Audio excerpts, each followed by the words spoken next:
The building was still half asleep when she walked in. There was no music playing, no voices drifting across the marble lobby. Just the low hum of the air conditioning and the soft echo of footsteps that went unnoticed. She passed the reception desk without being seen, as always. The night security guard glanced up for a second, more out of habit than interest, then lowered his eyes back to his phone. Before we begin, I'd love to know where you're listening from today. Feel free to leave a comment and say hello. If this story speaks to you, don't forget to like the video and subscribe. It truly helps the channel grow. Thank you for being here. Now, let's begin. She already knew that ritual. Every day at the same time, the elevator slowly climbed to the 18th floor. The steel panel reflected a woman with a discreet posture, a simple uniform, her hair neatly pulled back. Nothing about her seemed to demand space. It was as if, over time, she had learned how to make herself smaller. When the elevator doors opened, the hallway was empty.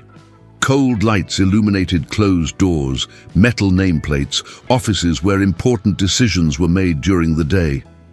At night, though, everything felt different, less powerful, more human.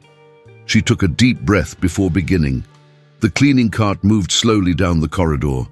First the smaller offices, then the large conference room. She always followed the same order, almost like a map she knew by heart. Every desk, every chair, every corner carried its own silence.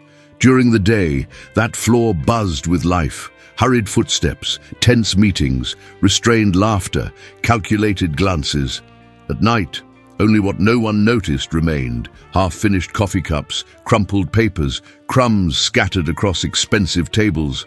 And her. No one spoke to her during the day. In truth, almost no one saw her. Employees rushed past, talking on their phones, discussing numbers, deadlines, targets. If they happened to cross paths with her in the hallway, they looked away instinctively, as if she were part of the wall. She never complained. She never knocked on anyone's door to introduce herself, never corrected anyone who called her Miss, Ma'am, or didn't call her anything at all. She learned early on that in certain places making noise only made things harder.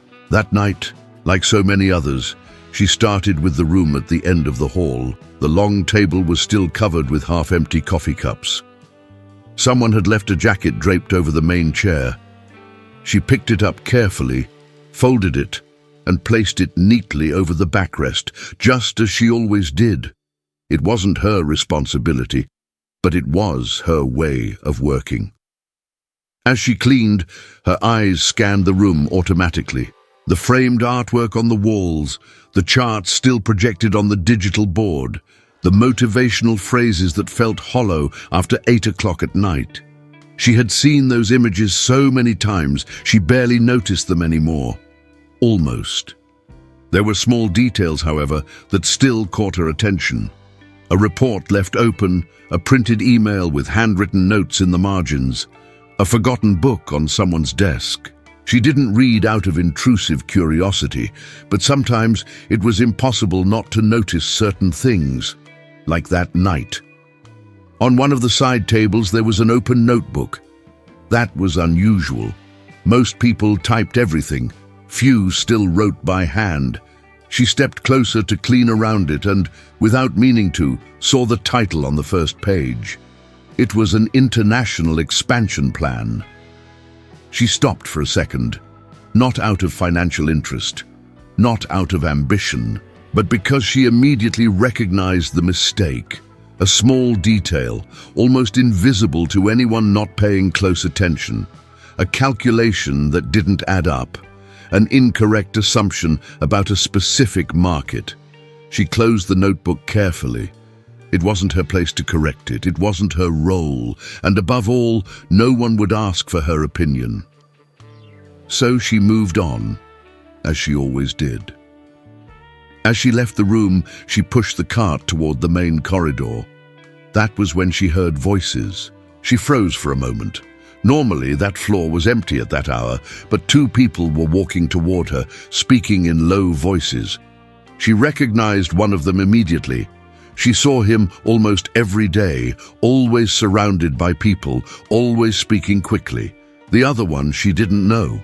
Instinctively, she pulled the cart to the side of the hallway, making space for them to pass. It was what she always did. Becoming invisible was easier than dealing with impatient looks. They walked past her without interrupting their conversation. No good evening, no nod, nothing. She wasn't surprised.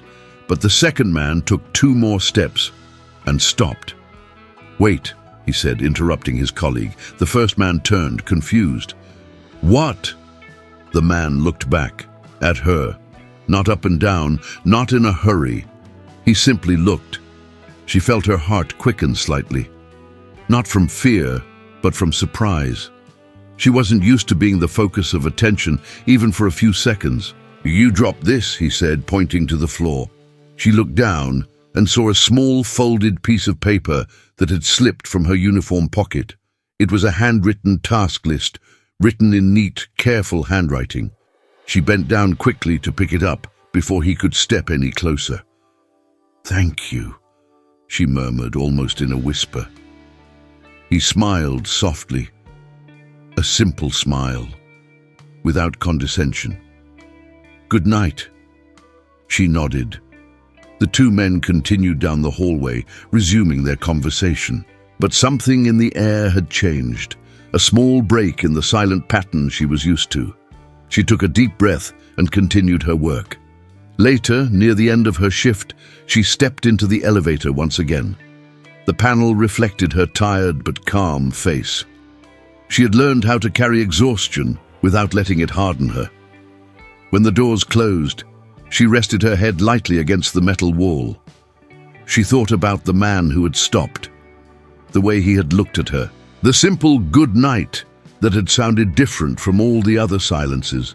It was strange how something so small could feel so big. She didn't know it then, but that brief interruption would be the beginning of a change. Not just for her, but for the entire office, because for the first time in a long while, someone had noticed that she existed, and soon someone would ask the question no one ever had. His name was Ethan Brooks. She would only discover that days later by chance, reading a badge forgotten on a desk. That night, however, he was simply the man who stopped. The only one who interrupted the rushed flow of an entire office to return a piece of paper that had fallen to the floor. And that was enough to disturb something she had carefully kept in order for years.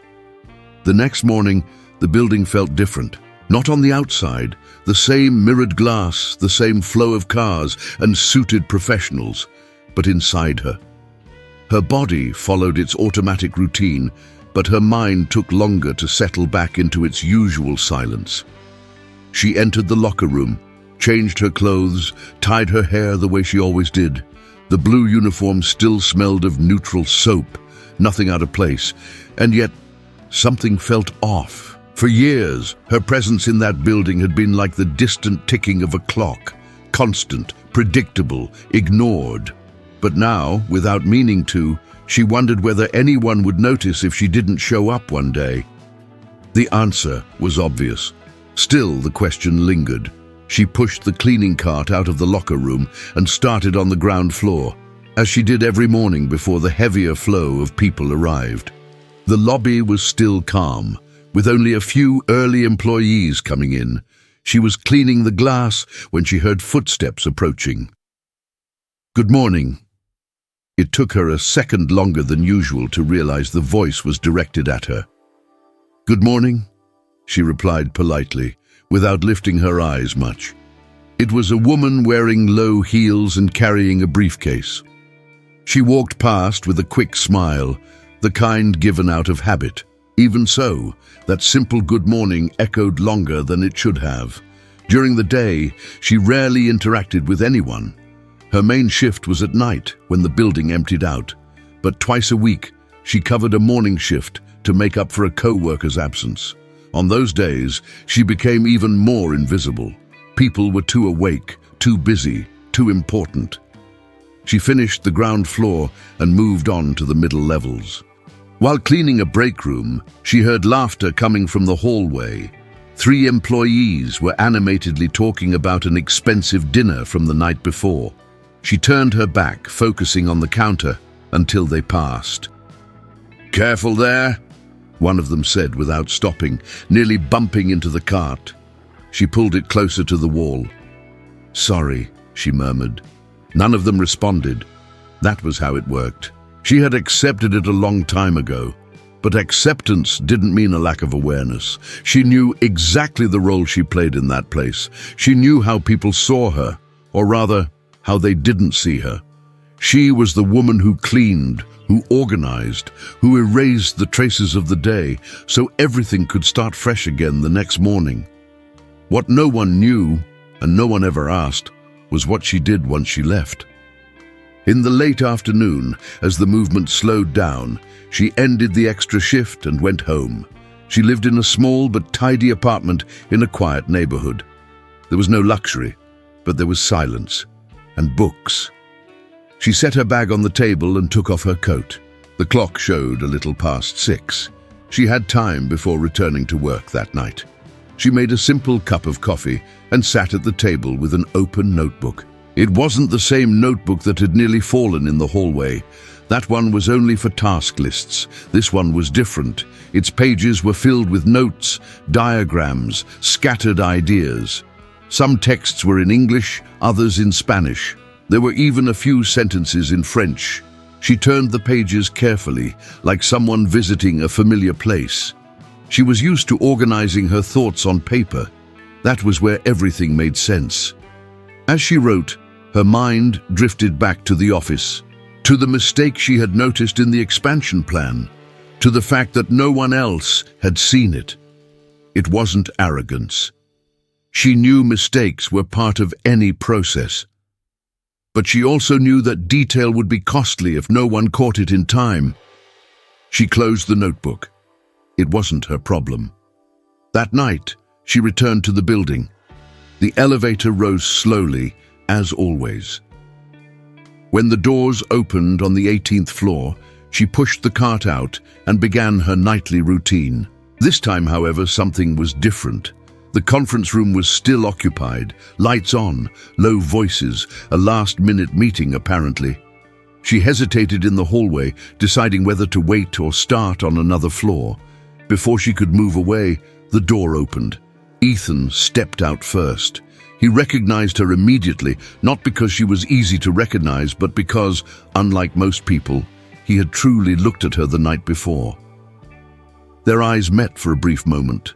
"Good evening," he said in the same calm tone.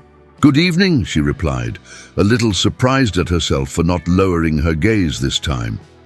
He held the door as the others filed out. 2 men and a woman, all talking at once. None of them seemed to notice the quiet exchange between the 2 of them. When the room was finally empty, Ethan turned back to her. "You can clean now," he said, gesturing toward the room. "The meeting's over." She nodded. "No problem." He took a few steps, then stopped as if thinking about something. "You've worked here a long time, haven't you?" The question caught her off guard. "A few years," she replied, choosing her words carefully. "I imagine you see a lot," he commented casually, without any clear intention. She smiled faintly without answering. He seemed to realize he had crossed an invisible line. He nodded, respecting the silence, and headed toward the elevator. She stood there for a few seconds, staring at the closed door. There was no intrusive curiosity in his look, just human interest, and that alone was unsettling. Inside the room, as she wiped down the table, her eyes landed once again on the same expansion plan notebook. This time, it was closed, but a sticky note was attached to the cover. She recognized Ethan's handwriting, glimpsed briefly on a whiteboard days earlier. She sighed. She shouldn't touch it. She shouldn't think about it. But as she cleaned around it, the sticky note came loose and fell to the floor. She bent down to pick it up. Written on it was a single question: "Is this right?" She remained there, crouched, the paper between her fingers. It wasn't addressed to her. Not explicitly, but for the first time, someone in that place had admitted doubt. She stood up slowly. She placed the sticky note back on the notebook, exactly where it had been. Then she took a pen from her own pocket. She thought for a few seconds. Her heart was beating faster than it should have for something so simple. In small, discreet handwriting, she wrote a single sentence in the corner of the note. It might be worth reviewing this part. Nothing more. She didn't sign it. She didn't explain. She didn't correct anything. She only suggested. Then she finished cleaning and left the room as if nothing had happened. In the elevator, alone, she felt a mix of relief and fear. She didn't know why she had done it. Maybe it was impulse, maybe exhaustion, maybe the accumulated effect of so many years spent being invisible. When the doors closed, she rested her forehead against the steel mirror. Something had been set in motion, and whether she liked it or not, it was no longer possible to pretend that nothing had changed, because now, beyond seeing her, someone was beginning to listen.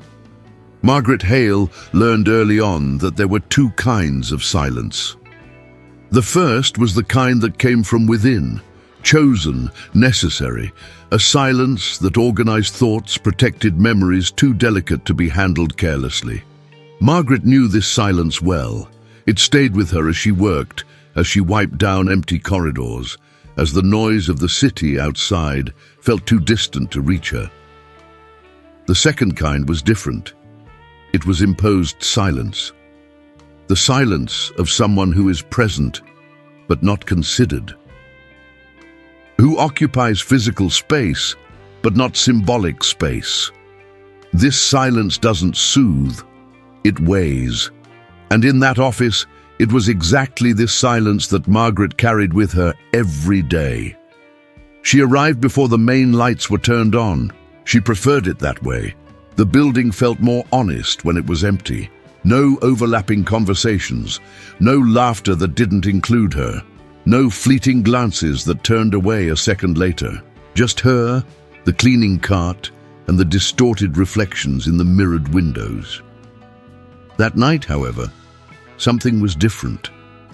Margaret sensed it before she could explain why. Maybe it was the air, slightly warmer, or the fact that, as she turned into the corridor on the 12th floor, she heard footsteps that didn't belong to the building's usual nighttime routine. She paused for a moment. The footsteps stopped too. Margaret took a slow breath and continued. It wasn't fear. It never was.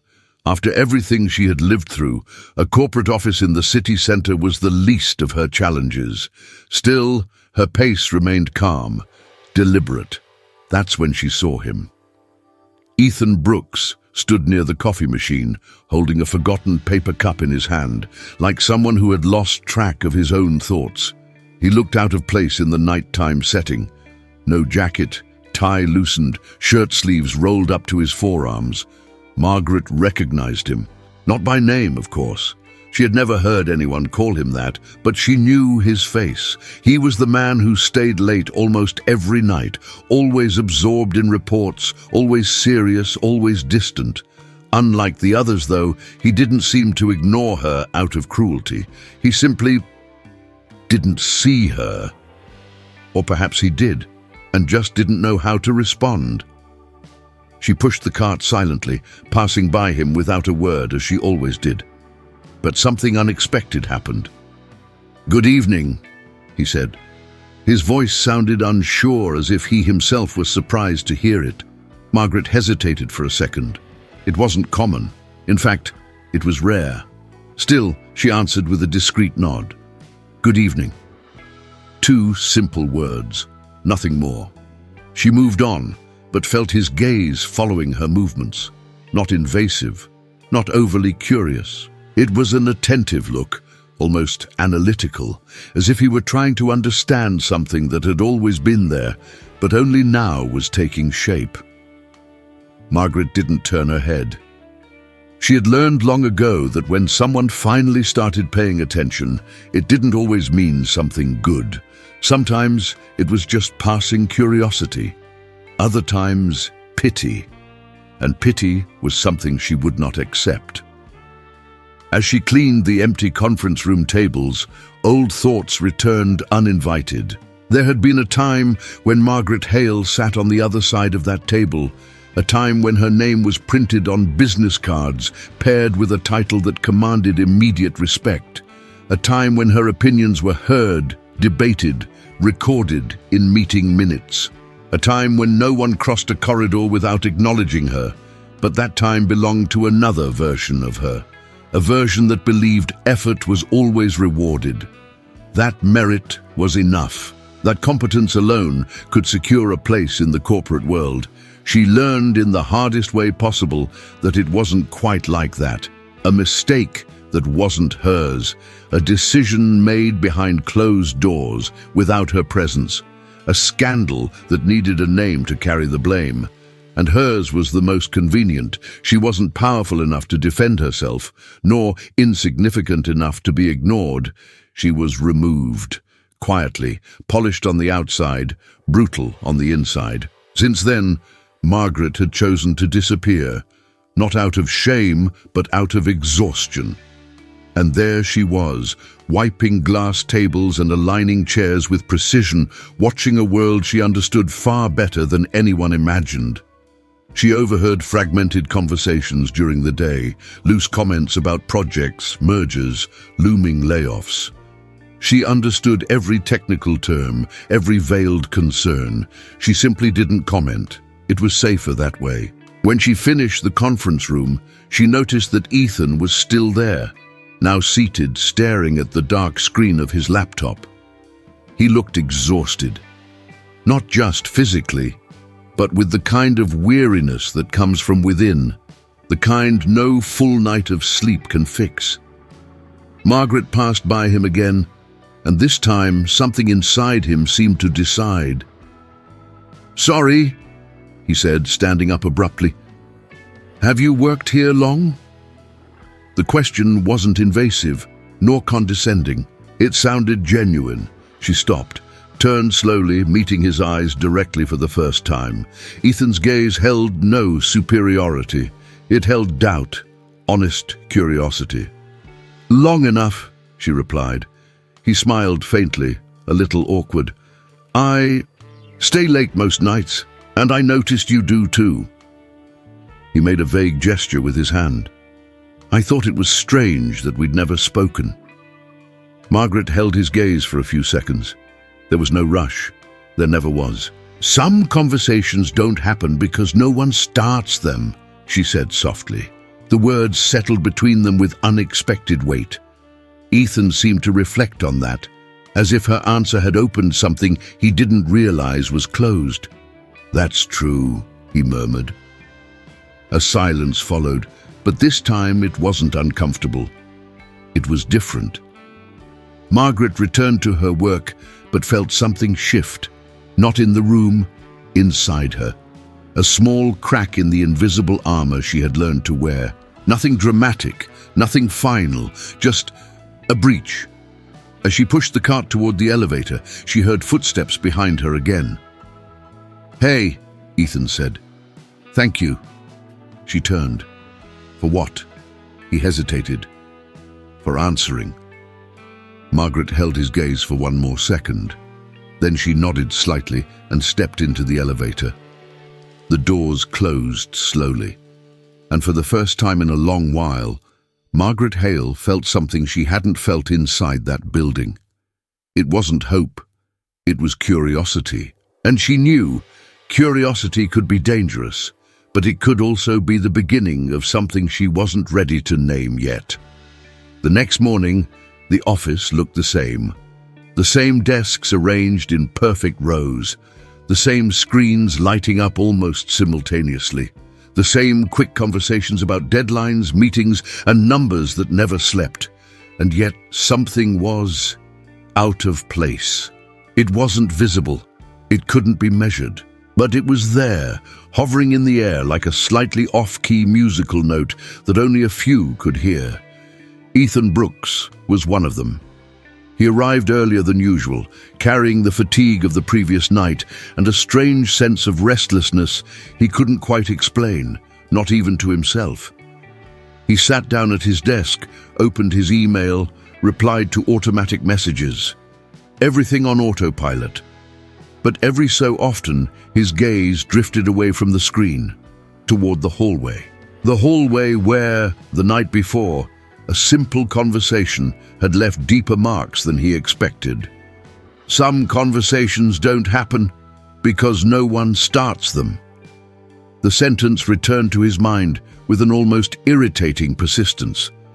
Not because it was complex, but because it was too obvious. And yet, he had never stopped to think about it that way. Ethan had always believed he was a good person, polite, fair, respectful. He had never raised his voice at anyone in the office, never humiliated a subordinate, never been deliberately cruel, but he had also never been attentive. He realized that around 9:30, when he saw Margaret Hale quietly pushing the cleaning cart down the side corridor, for months, maybe years, that image had existed in his peripheral vision, like part of the background. A functional element, almost abstract. This time it wasn't like that. He saw her, not the uniform, not the cart, not the role. Her. The unhurried way she walked, the way she observed her surroundings with alert, almost analytical eyes, the way she seemed completely untouched by the hurried flow of people passing by without registering her presence. Ethan felt an unexpected discomfort, not guilt, but late recognition. Across the corridor, Margaret sensed the gaze. Not consciously at first, but the way one feels a subtle shift in the space around them. She lifted her eyes instinctively and met his. For a brief second, neither of them looked away. Then, almost imperceptibly, Ethan nodded. Margaret returned the gesture. Nothing was said. But that small exchange broke a silent pattern that had been repeating for a very long time. As the morning went on, small details began to surface. A younger employee held the door open for Margaret. An analyst murmured an "excuse me" while passing through the corridor. A distracted manager said "thank you" after realizing his desk had been organized before an important meeting. Tiny things, almost insignificant, but Margaret noticed them all. She always had. What had changed wasn't other people's behavior. It was the awareness that something was shifting, like a gear beginning to turn just slightly off its usual axis. Margaret remained as she always was, discreet, professional, silent when needed. There was no pride in her expression, no expectation, only observation. She had learned over the years that real change rarely begins with grand announcements. It begins with discomforts too small to ignore. In the 10th floor conference room, an important meeting was underway. Ethan was there, along with other team leaders. They discussed numbers, deadlines, and the need to restructure a project that had been showing flaws from the start. Voices overlapped. Ideas were dismissed quickly. The tension was palpable. At one point, someone said, "We need a solution that doesn't involve cutting staff. The team is already stretched thin." "There's no other option," another replied impatiently. "The budget doesn't add up." Ethan listened in silence. Something about the discussion felt too familiar, too old. Without realizing it, his gaze drifted again to the glass door. Margaret was outside, discreetly organizing materials left from the previous meeting. Her movements were precise, almost choreographed. She caught only fragments of the conversation, but it was enough for a nearly imperceptible expression to cross her face. She recognized the problem. She recognized the pattern. She recognized the mistake. Margaret moved away without saying a word, pushing the cart toward the elevator. It wasn't her role to intervene. Not there. Not like that. but Ethan saw it. He saw the exact moment something passed through her eyes. Not arrogance, not judgment, understanding, and it unsettled him. At lunch, eating alone at his desk, Ethan found himself thinking about her again. He wondered how many stories existed in that building that would never be told simply because no one thought they were worth hearing. He also wondered why that simple question, "What's your name?" now felt so essential. Elsewhere in the building, Margaret sat for a few minutes in the small room reserved for the cleaning staff. She pulled a book from her bag, an old habit, an anchor, but the words on the page refused to settle. Her mind kept returning to the night before, to the question that hadn't yet been asked, to the conversation that had begun without promises and still opened a dangerous crack. Margaret closed the book. She knew what it meant when people started looking differently. Sometimes it was the beginning of something beautiful. Other times it was just the calm before an even greater disappointment. At the end of the day, Ethan stayed late again, not out of obligation, but by choice. He realized this when he checked the time and saw it was already past 8. The office gradually emptied. The lights dimmed. Silence reclaimed the corridors. And then, as if following an unspoken script, Margaret appeared once more, pushing the cart with the same calm as always. Ethan felt his heart quicken slightly. It wasn't nervousness, it was decision. As she approached, he stood. "Good evening," he said, this time more firmly. "Good evening," she replied. There was a brief pause, a space heavy with what hadn't been said. "I've been thinking," Ethan began, then stopped as if reconsidering. "About yesterday." Margaret lifted her eyes, attentive. "Yes?" He took a breath. "I realized I've worked here for years and—" He made a vague, uncomfortable gesture. "I never learned the names of most of the people who keep this place running." She didn't answer right away. The silence stretched, not hostile, but dense. "Sometimes," Margaret said carefully, "people don't ask because they think it doesn't matter." Ethan held her gaze. "It matters," he said, "and I'd like to fix that, if that's not intrusive." Margaret felt something shift inside her chest, an old rusted mechanism trying to move again. She hesitated a second longer than necessary. Then she spoke. "Margaret." The word came out steady, clear, as if it had been waiting a long time to be spoken there. Ethan smiled, a small, genuine smile. "It's nice to meet you, Margaret. I'm Ethan." And in that simple moment, something finally took shape. It wasn't friendship. It wasn't full trust. It wasn't yet a concrete change. But it was a beginning.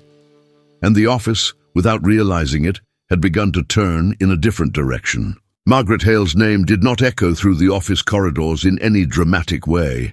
There were no announcements, no collective glances, no immediate shifts in behavior, nothing that could be pointed to as a visible turning point. And yet it began to circulate. Softly, almost shyly, but real. And in a place accustomed to treating people as functions, that was more than enough to create small fractures. The morning after their late-night encounter, Ethan arrived at the office with an unusual sense of clarity. It wasn't excitement. It wasn't anxiety. It felt as though something inside him had quietly realigned overnight. He passed the reception desk, greeted the security guard, stepped into the elevator, and when he exited on his floor, he spotted Margaret organizing supplies near the break room. For a moment, he hesitated. It was strange to realize how much a single word, a name, could change the way someone occupied a space. "Good morning, Margaret," he said naturally. She lifted her eyes, surprised just enough to reveal she wasn't used to hearing that there. "Good morning," she replied after a brief pause. The exchange didn't continue. It didn't need to. But the sound of her own name, spoken in that environment, stayed with her longer than she cared to admit. Margaret went on with her routine, but something had shifted, not in her movements, not in her posture, but in how people responded to her presence. Ethan didn't make a point of announcing anything. He didn't mention it to colleagues. He didn't draw attention to himself. He simply acted differently. During a quick hallway meeting, when he noticed Margaret waiting to clean the room, he said, "You can come in, Margaret. We're finished." The use of her name was automatic, unassuming, but it didn't go unnoticed. One analyst at the table frowned slightly. Another lifted her eyes, curious, not dismissive, surprised. Who was Margaret? Later in the break room, two employees talked while making coffee. "Did you notice," one of them said quietly, "that Ethan called the cleaning woman by her name?" "I noticed that too," the other replied. "I never knew her name." "Neither did I." The conversation faded, but the curiosity lingered. Margaret sensed it when she passed by minutes later, not through direct stares, but through the sudden quiet. That nearly imperceptible pause that always signaled a shift in dynamics. She kept her eyes forward. She knew how to recognize attention when it appeared, and she knew better than anyone how unstable it could be. On the 12th floor, during a tense meeting, a small technical issue delayed the start of a presentation. A projector refused to cooperate, and impatience began to rise. "This always happens," someone muttered. "We waste time on this every time." Margaret stood near the door, her cart parked beside her. She watched, she listened, she calculated. She recognized the equipment model immediately. She knew exactly where the problem was. She had seen that failure countless times before. Margaret took a step forward, stopped, hesitated. It was a dangerous movement, an involuntary return to a role she had learned to avoid. But before she could retreat, Ethan spoke. "Margaret, do you know if there's something simple we can try?" There was no exaggerated expectation in his voice, no irony, just genuine inquiry. The room went silent. All eyes turned toward her. Margaret felt the immediate weight of collective attention. Her heart quickened, not from fear of being wrong, but from the memory of other rooms, other stairs, other consequences. Still, she took a breath. "If you turn the projector off for 30 seconds and turn it back on," she said calmly, "it should recognize the correct input." There was a brief hesitation. Then someone followed her instruction. 30 seconds. The projector flickered back to life. A murmur rippled through the room. "It worked," someone said, surprised. "Thank you, Margaret," Ethan said without emphasis, as if it were the most natural thing in the world. Natural. The word echoed in her mind as she stepped away. Something old stirred inside her. Not pride, not vanity, just the memory of what it felt like to contribute without having to disappear. Throughout the day, small things kept happening. A thank you, spoken more clearly. A good morning that didn't sound automatic. A quick smile that carried no awkwardness. Nothing grand, nothing definitive, but consistent. Late in the afternoon, Margaret was organizing supplies in the storage room when she heard voices outside. "Do you know her name?" a woman asked. "Margaret," another replied. "I found out today." Her name again. Margaret closed her eyes for a brief moment. She knew this wasn't just kindness. It was displacement, a small realignment of the environment, triggered by something so simple it bordered on absurd, acknowledging someone's existence. Across the office, Ethan observed quietly, not with a sense of accomplishment, but with a growing unease. He was beginning to see something larger. Margaret Hale wasn't just an invisible employee someone had finally noticed. She was someone who had always been there, silently holding up a structure that never recognized her. And the question now forming in his mind was unavoidable. What else had that office ignored for far too long? Margaret recognized the voice before she fully understood what was happening. It wasn't the tone or the words themselves. It was the way the sound crossed the space and struck something old inside her. A precise, forgotten place that still ached. Maggie. She froze. The cleaning cart stood still in the middle of the 9th floor corridor. White lights reflected off the freshly waxed floor, and the nearly empty office amplified every sound in the late afternoon quiet. Margaret didn't turn around right away. Few people in that building called her by name. Fewer still used that nickname. She took a slow breath before turning.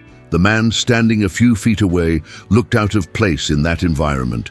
He wore a simple suit, slightly worn at the elbows, and held a leather briefcase far too old to belong there.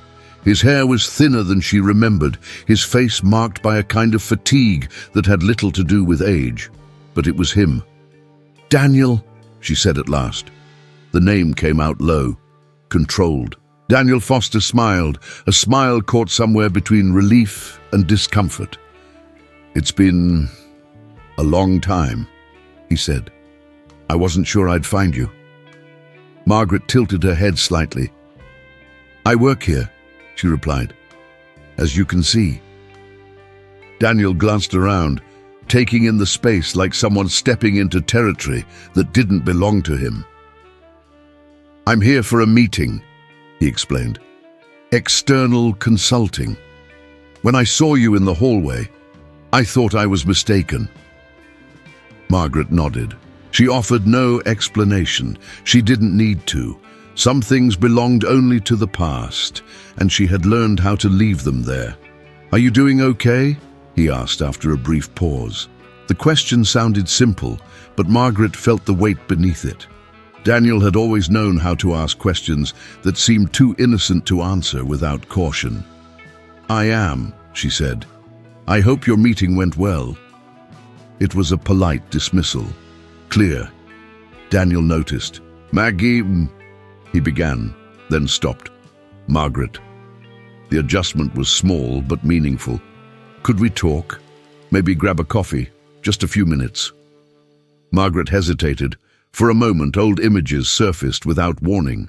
Classrooms, borrowed books, nights that stretched too long, promises that hadn't survived time or circumstance.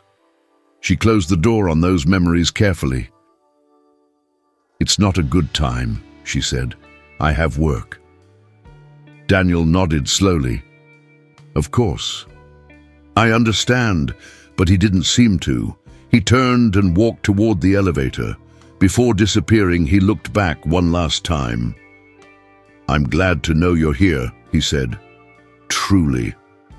Margaret watched as he stepped inside and the doors closed. Only then did she notice her hands were trembling.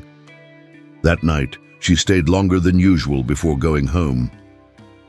The encounter had opened something she believed she had sealed years ago. Daniel wasn't just someone from her past. He was part of the version of herself Margaret had chosen to leave behind. When she got home, the small apartment felt tighter, the silence heavier. She dropped her bag on the table and sat on the couch without turning on the lights. She thought about what had been, and inevitably about what might have been. Years ago, Daniel had been the only one who saw something in her before she could see it herself. Not as someone invisible, but as someone promising. And maybe that was exactly why she had pulled away. The next morning at the office, Ethan noticed the change immediately. Margaret was quieter than usual, not distracted, tense. There was something restrained in her movements, as if she were holding the world in place by force. "Are you okay?" he asked when he found her near the break room. She hesitated for a fraction of a second. "I am," she replied. "Just a bad night's sleep." Ethan accepted the answer, but didn't fully believe it. Later that day, during a meeting with external consultants, a name appeared on the screen. Daniel Foster. Associate consultant Ethan felt an inexplicable discomfort. When he looked up, he saw Daniel seated at the table, speaking confidently, guiding the presentation with ease. There was something familiar about him, not in his face, but in the way he carried himself. When the meeting ended, Daniel gathered his papers and headed toward the exit. That was when he saw Margaret. His expression lit up instinctively. "Margaret," he said quietly. A few people heard it, not many. Enough. Ethan watched from a distance. There was no overt awkwardness, just a silent exchange of recognition, something old, shared, that didn't require public explanation. But Ethan felt it. There was history there. That afternoon, Margaret found a folded note resting on her cleaning cart. "I'll be at the cafe on the corner at 6 p.m. No pressure. Daniel." She held the paper for a few seconds before crumpling it and slipping it into her uniform pocket. For hours, she tried to ignore the weight of the invitation. At 5:50 p.m., she finished her shift. At 5:58, she stood on the sidewalk, staring at the cafe window. At 6:02, she went inside. Daniel was already there. "Thank you for coming," he said, standing up. Margaret sat down without smiling. "I don't have much time." "I know," he replied. "I didn't either. Back then." The silence between them carried more than words. "Why did you disappear, Maggie?" Daniel asked at last. "You were the brightest person I knew. And then, nothing." Margaret closed her eyes for a moment. "Because being seen has a cost," she said, "and I couldn't afford it at the time." Daniel frowned. "You could now." She opened her eyes and met his gaze. "I chose not to try." Daniel exhaled slowly. "I never stopped believing in you." Something inside Margaret broke, not painfully but decisively. "I had to stop," she replied, "to survive." Her phone vibrated, a short message. "Ethan, are you okay?" Margaret looked at the screen, then at Daniel. The past called her by a nickname. The present called her by her name. She stood up. "I need to go." Daniel nodded. "If someday you want to," he began. "I know," she interrupted. "But not everything left behind needs to be recovered." She walked out of the cafe with steady steps. That night, Margaret understood something with startling clarity. Invisibility had been a choice, but remaining in it might not be anymore. And without realizing it, someone in the present had already noticed. Margaret recognized the voice before she even understood what was happening. It wasn't the tone or the words themselves. It was the way the sound crossed the space and struck something old inside her, a precise, forgotten place that still ached. "Maggie?" She froze. The cleaning cart stood still in the middle of the 9th floor hallway. White lights reflected off the freshly waxed floor, and the office, nearly empty at that late afternoon hour, amplified every sound. Margaret didn't turn around right away. Very few people in that building called her by her name. Fewer still used that nickname. She took a deep breath before turning. The man standing a few feet away looked out of place in that environment. He wore a simple suit, the elbows slightly worn, and held a leather briefcase too old to match the space. His hair was thinner than she remembered, his face marked by a kind of exhaustion that didn't come from age alone. But it was him. "Daniel," she said at last. The name came out low, controlled. Daniel Foster smiled, a smile that mixed relief with discomfort. "It's been a long time," he said. "I didn't know if I'd actually find you." Margaret tilted her head slightly.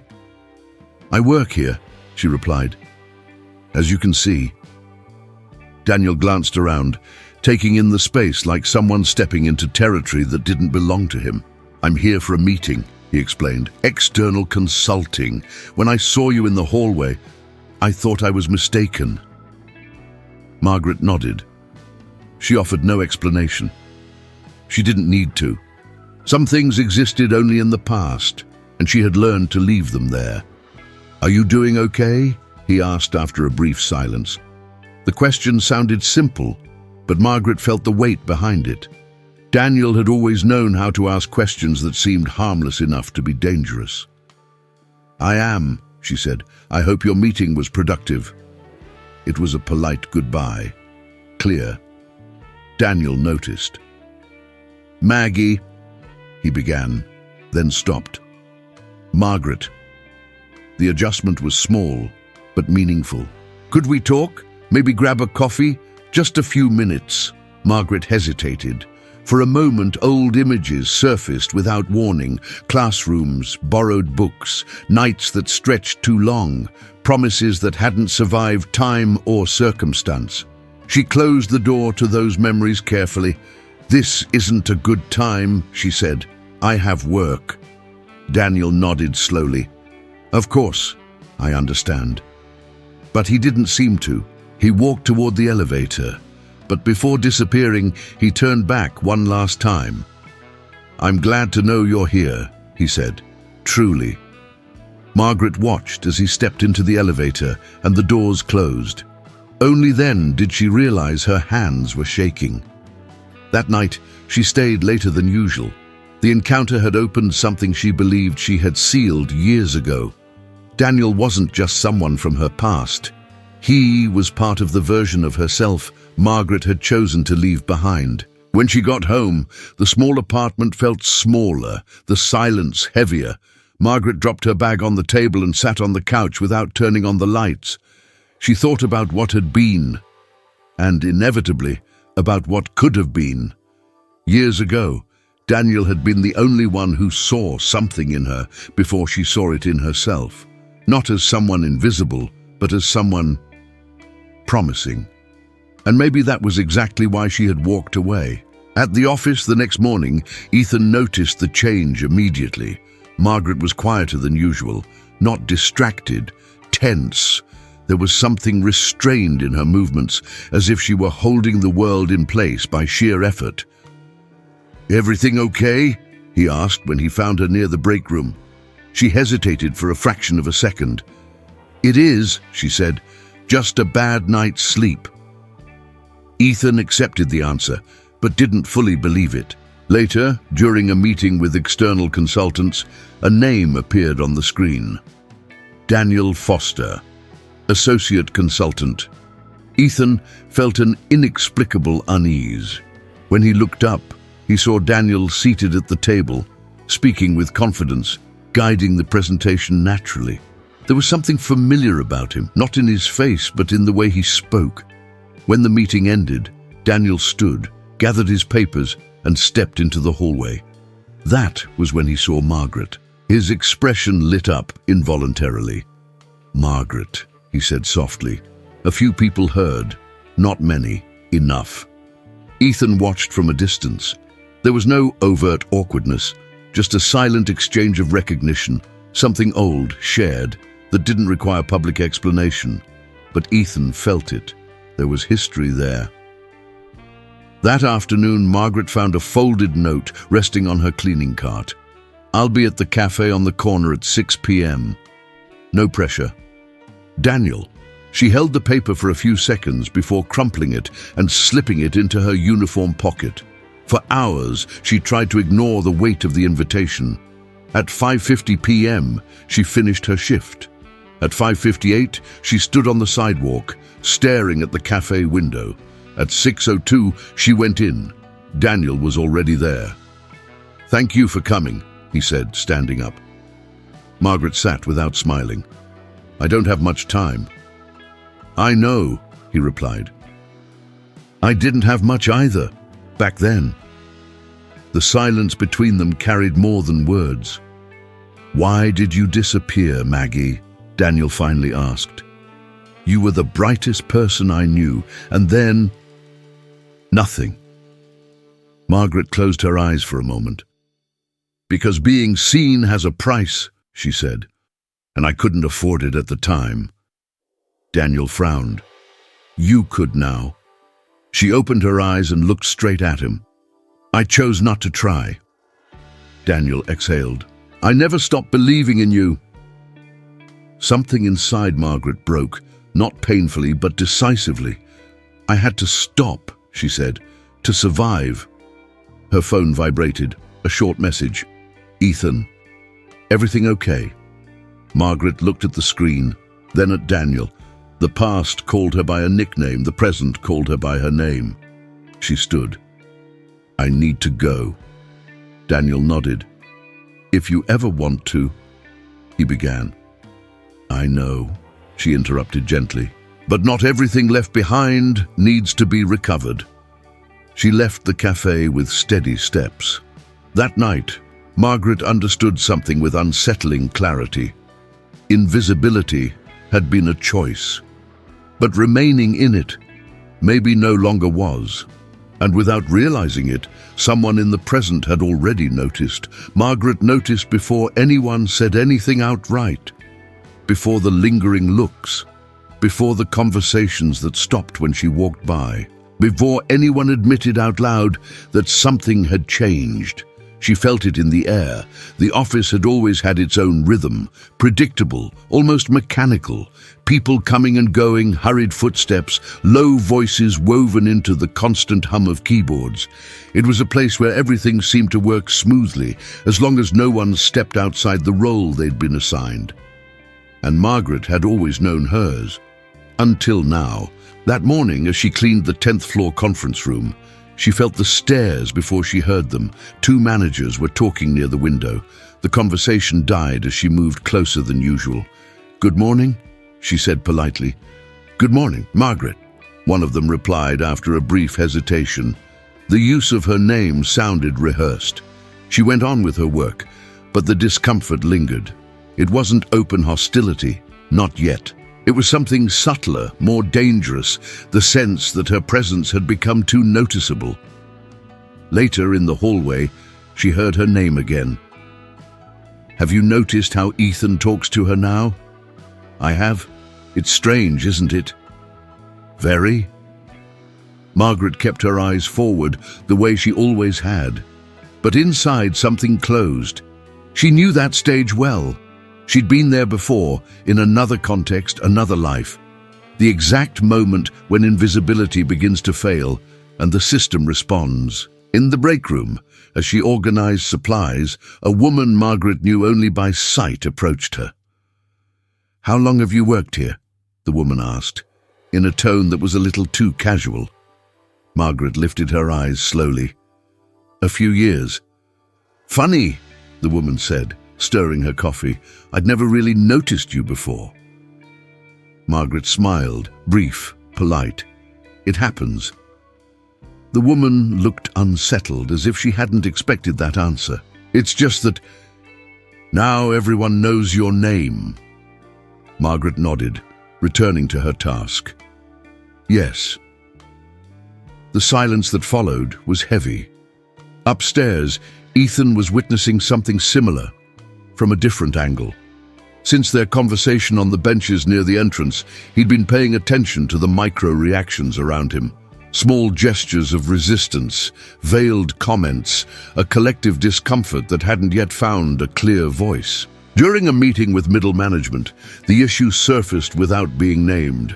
We need to be careful about certain boundaries, one of the managers said, adjusting his glasses. Too much closeness can create confusion. Ethan kept his expression neutral. Boundaries between what, he asked. The man cleared his throat. Between roles, hierarchy. Are you talking about Margaret? Ethan asked directly. The silence was immediate. It's not personal, another manager said quickly. It's just unusual. What exactly is unusual? Ethan pressed. Giving that much attention to someone from the cleaning staff, the first man said finally. The words hung in the air, too raw to be taken back. Ethan placed his hands on the table. Attention isn't a privilege, he said calmly. It's basic respect. A few people exchanged glances. It could create unrealistic expectations, someone added. Or it could reveal expectations that were always there, Ethan replied. The meeting continued, but the discomfort remained. At the end of the day, Margaret was called into human resources. The invitation came in a friendly tone, but her stomach tightened the moment she heard it. She sat in the chair across from the glass desk, hands resting in her lap. "Margaret," the HR representative began, "this is just an alignment conversation." Margaret nodded. "We've noticed some recent changes," the woman continued, "and we want to make sure everyone feels comfortable." "Changes?" Margaret asked. "Your interactions with other departments," she explained. "Your presence in meetings, comments, suggestions." Margaret kept her voice steady. "I've always been present," she said. "I just wasn't heard." The woman smiled tensely. "We understand, but we need clarity around expectations. Your position doesn't require that level of involvement." Margaret tilted her head slightly. "I never asked for involvement," she replied. "I only responded when I was addressed." The silence stretched. "No one is accusing you of anything," the woman said quickly. "We just want to avoid misunderstandings." Margaret stood slowly. "I understand," she said. "And I appreciate the concern." She left the room with controlled steps, but felt the weight settle on her shoulders the moment the door closed. That was it, the quiet warning. Later, in the parking lot, Ethan found her sitting on a bench, staring into nothing. "Are you okay?" he asked. Margaret took a deep breath before answering. "I'm relearning." "Relearning what?" She looked at him. "The cost of being seen." Ethan sat beside her, leaving space between them. "No one should have to pay that." Margaret smiled, sad. "But they do. They always do." She stood. "I just need to decide if it's still worth it." Ethan watched her walk away with the uneasy sense that something important was about to happen. Something that couldn't be contained by good intentions alone. That night, Margaret couldn't sleep. The voices returned, the veiled warnings, the familiar feeling of being back on unstable ground. She opened an old box at the back of her closet. Inside were diplomas, notebooks, letters she'd never answered. She traced her fingers over her own name printed on the paper. Margaret Hale, a name she had learned to hide, a name that now insisted on existing. Across the city, Ethan made a quiet decision. It wasn't about saving her. It wasn't about heroism. It was about not being complicit. And without either of them realizing it, opposing forces were beginning to move within the same building. Some to open doors, others to close them harder than ever. Margaret didn't sleep well that night. Not from ordinary anxiety, nor from any explicit fear. It was something subtler, a restlessness that refused to settle, as if her body knew before her mind that something was about to happen. She woke before the alarm, sat on the edge of the bed, and spent a few minutes looking around her simple, quiet, almost too neutral apartment. Everything had been chosen to avoid attention. Soft colors, few objects, nothing that told a story too loudly. It had always protected her. But now, for the first time in many years, that protection felt fragile. On her way to work, Margaret noticed something different the moment she entered the building. The security guard smiled and greeted her by name. "Good morning, Margaret," she replied automatically, but the gesture echoed inside her. It wasn't just politeness, it was recognition. And recognition, she knew, came with expectations. In the elevator, 2 employees were speaking in low voices. When Margaret stepped in, the conversation stopped. There was no open hostility, but there was no awkward silence either. There was assessment, as if they were trying to decide who she was now. Margaret kept her gaze forward. She didn't lower her head. She didn't rush as she stepped out of the elevator. Small choices, small acts of resistance. On the 13th floor, Claire Whitman was waiting for her. "Margaret," she said with a controlled smile, "may I speak with you for a moment?" Margaret's heart sped up, but her voice remained steady. "Of course." Claire gestured toward an empty conference room. The glass door was closed carefully, transparent enough to appear harmless, isolated enough to feel intimidating. "I'll be direct," Claire began, sitting at the table. "Some people are confused about certain boundaries lately." Margaret remained standing. "What boundaries?" she asked. Claire folded her hands. "Excessive proximity to leadership. Involvement in matters outside your assigned responsibilities. That can lead to misinterpretations." Margaret felt the old impulse rise, to explain, to soften, to retreat. She didn't follow it. "I'm just doing my job," she said, "and responding when I'm asked." Claire tilted her head slightly. "No one is questioning your competence," she replied, "but there are structures, hierarchies. They exist for a reason." Margaret took a deep breath. "To keep things running," she said, "or to keep people in their place." Claire's smile faltered for a fraction of a second. "Be careful with that kind of comment," she warned. "It could be interpreted as insubordination." The word landed heavily between them. Margaret felt the full weight of the situation in that moment. This was no longer about social discomfort. It was a warning. "Am I being called in for having a name?" Margaret asked calmly. "For being acknowledged when I contribute?" Claire stood up. "You're being called in because we need to preserve balance," she said, "and sometimes that requires discretion." "Discretion?" Margaret nodded slowly. "I understand," she said. "Then I'll continue doing my job, discreetly, as I always have." Claire seemed satisfied. "Excellent," she concluded. "That's all we expect." When Margaret left the room, her legs felt slightly unsteady, not from fear, but from the brutal clarity settling in. She was being tolerated, not accepted. Ethan knew about the meeting before Margaret had even finished her shift, not through direct gossip, but because the atmosphere in the office had shifted again. Tighter, more calculated. He found Margaret in the hallway near the supply room. "Claire spoke with you," he said without preamble. Margaret wasn't surprised. "She did." "And?" he asked, attentive. She hesitated. "Nothing I didn't expect," she replied. "Just a reminder of where I'm supposed to stay." Ethan felt an immediate urge to react, to confront, to use his position. But he stopped. "What do you want to do?" he asked instead. Margaret looked at him, surprised. "That's not a common question," she said. "Maybe it should be," Ethan replied. She thought for a moment.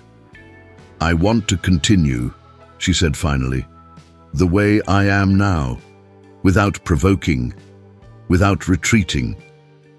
"There could be consequences," he warned. Margaret nodded. "There already are." Ethan watched her walk away. Something reorganized inside him at that moment. He realized this was no longer about quietly helping her or protecting her behind the scenes. Margaret was making a choice, and choices demanded positioning.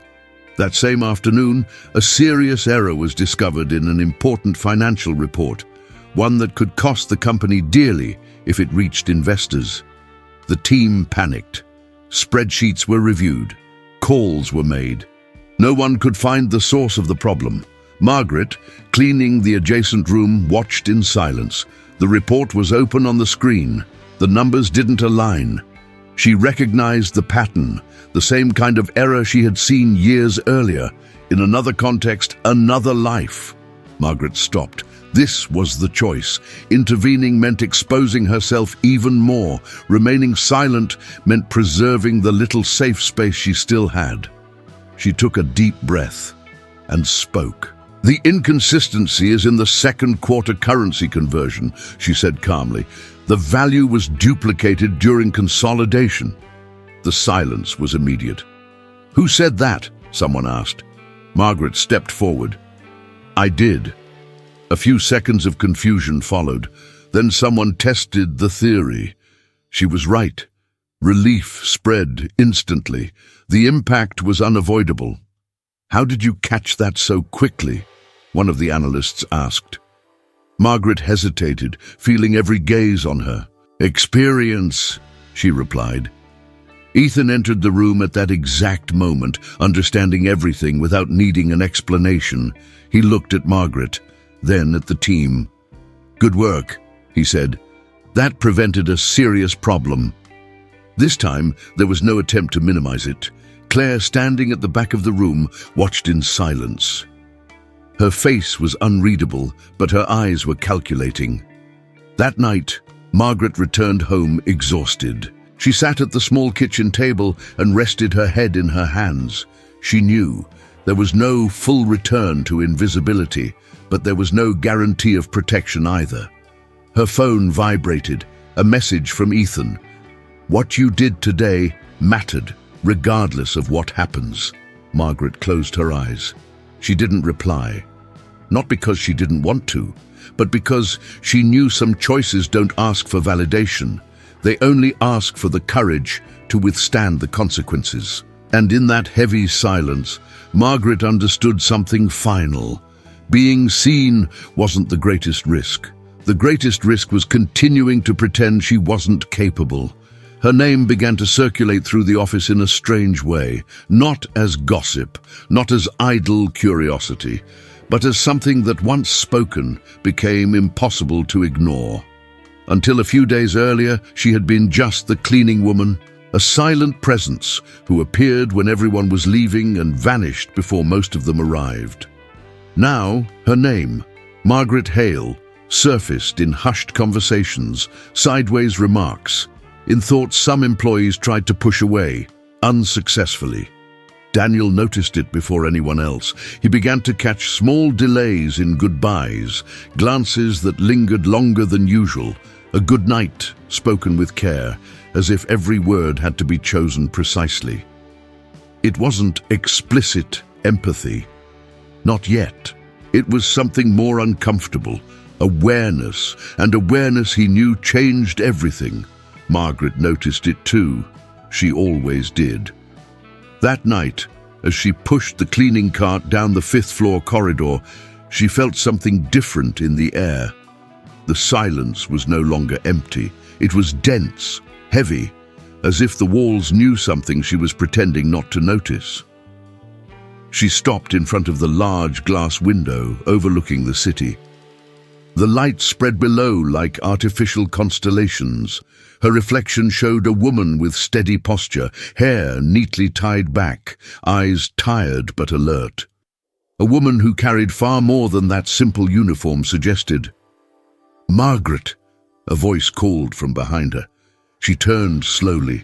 It was Emily Carter from the finance department, always rushed, always distant, always checking her watch as if time were a personal enemy. "Yes?" Margaret replied, her voice neutral. Emily hesitated. She was clearly not used to this kind of interaction. "I just wanted to say thank you for what you did yesterday. The room felt different, lighter." Margaret nodded with a small, polite smile. Nothing more. Emily waited for a longer response, a comment, a gesture, something.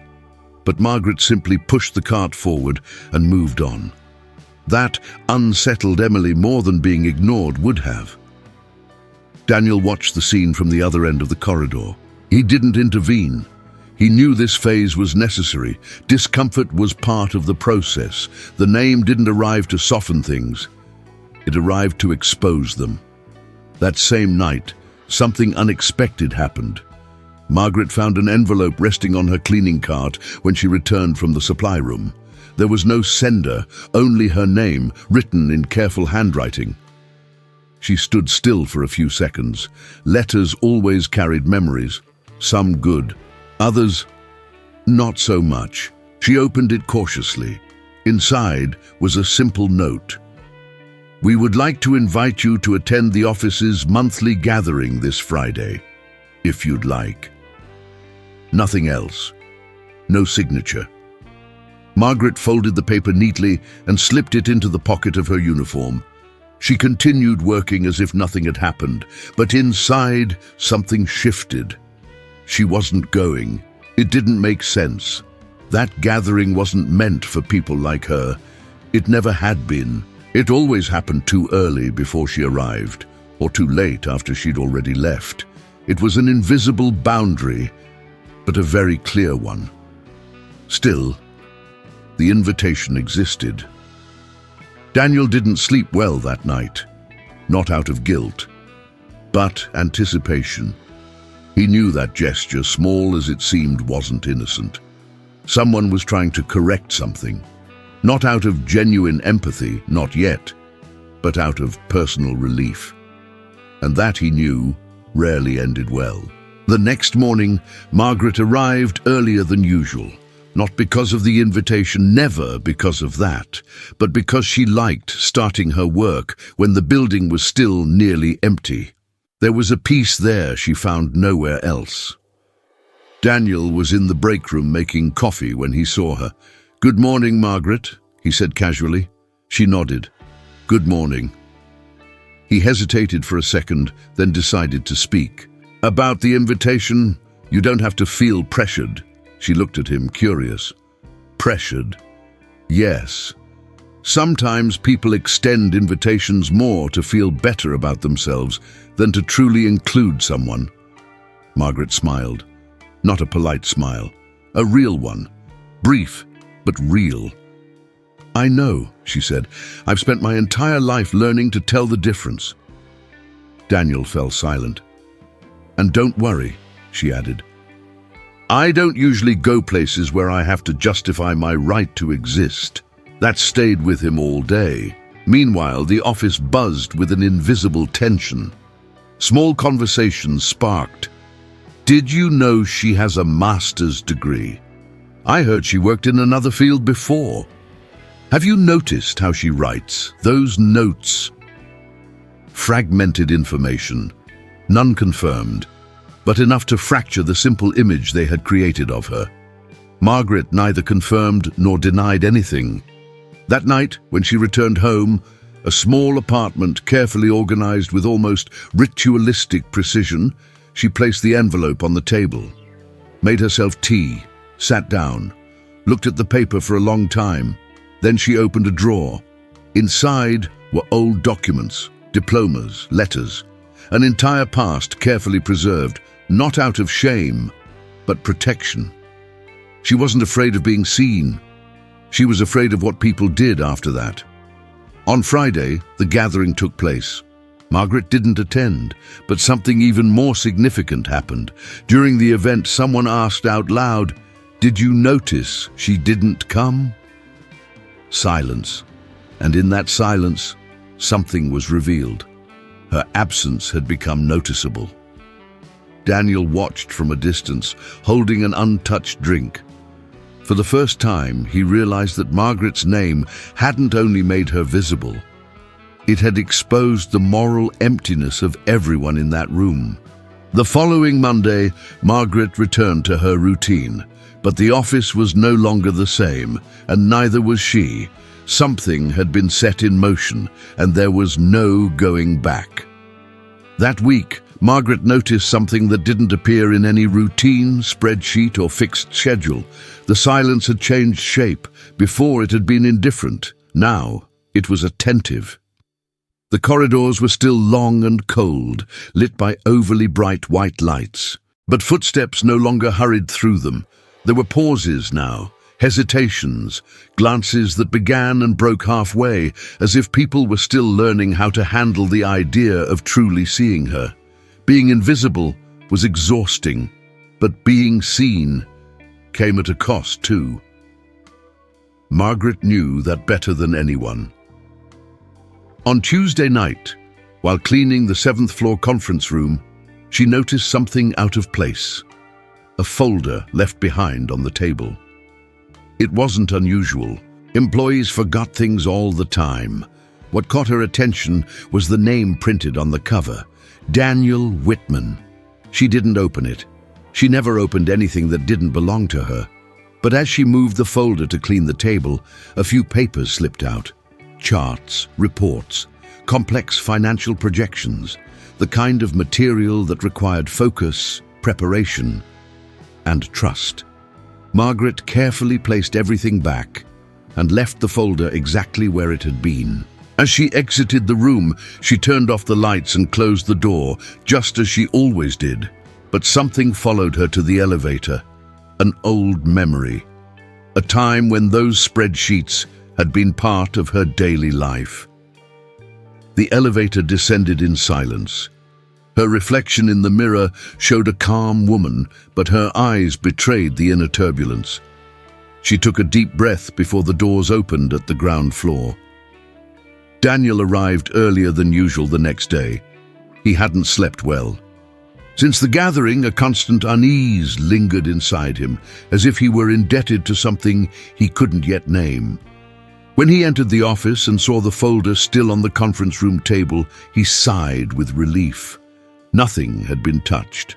Still, an odd discomfort settled in. It wasn't fear of an information leak. It was the sensation of having been seen without realizing it. Throughout the day, Daniel began noticing things that had once gone unnoticed. Trash bins sorted carefully by material. Chairs aligned with near mathematical precision. Notes left in strategic places warning about burnt-out lights or squeaky doors. All done quietly, without recognition. Late in the afternoon, he made a decision. He waited until most employees had left. He didn't want an audience. He didn't want noise. When he saw Margaret appear in the corridor, pushing her cleaning cart, he approached cautiously. "Margaret," he called, keeping his voice low. She stopped. "Yes?" "You found a folder last night, in the conference room." She nodded. "Yes, it was where you left it." He noticed the careful wording, "you." Not familiarity, a boundary held in place. "Thank you," he said. Not everyone would have been that considerate. Margaret inclined her head and returned to her work. Daniel hesitated, then continued. "May I ask you something?" She stopped again, turned to face him. Her eyes were steady, attentive. "You may." "Before working here, you did something else, didn't you?" The silence that followed wasn't tense. It was deep. Margaret took a breath. "I've done many things," she replied.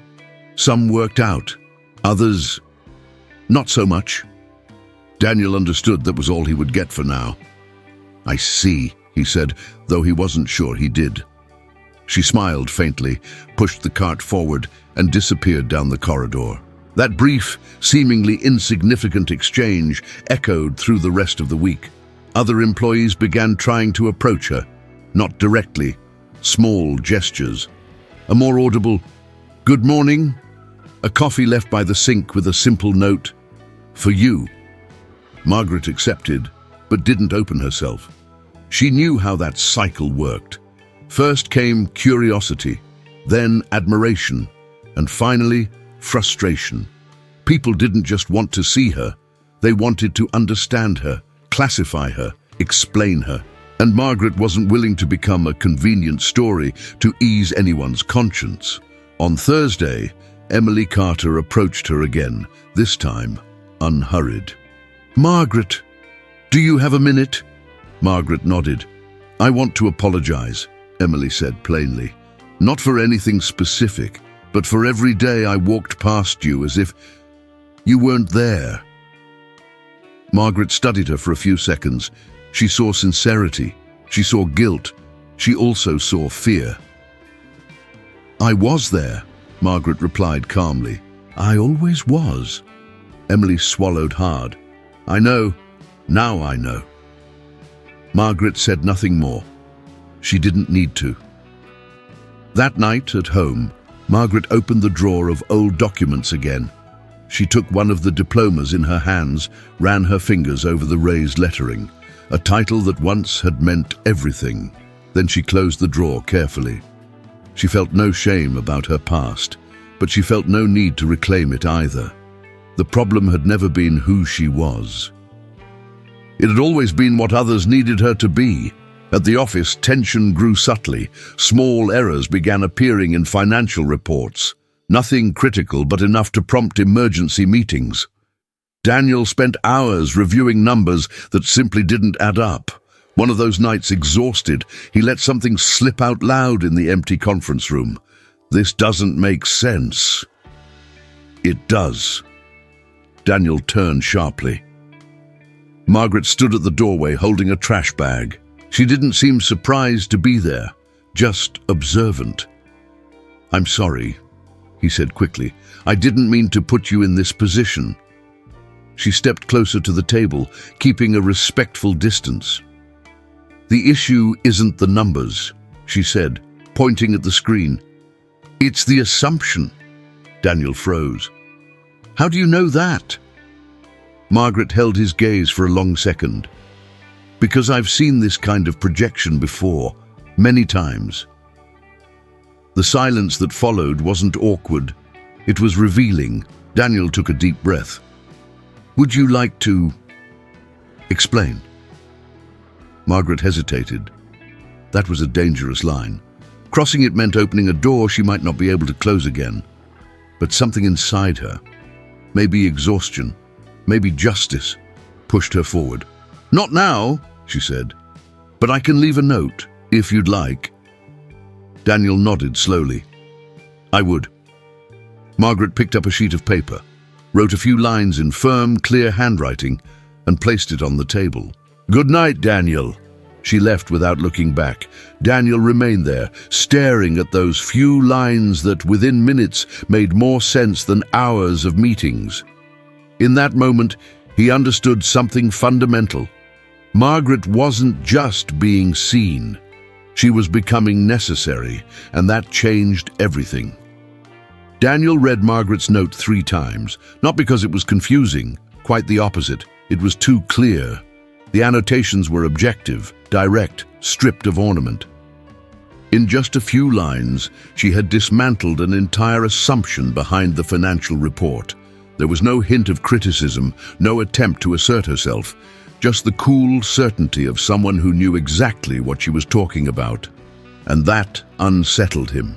He spent the rest of the night recalculating figures, testing scenarios, cross-checking data. The further he went, the more uncomfortable the truth became.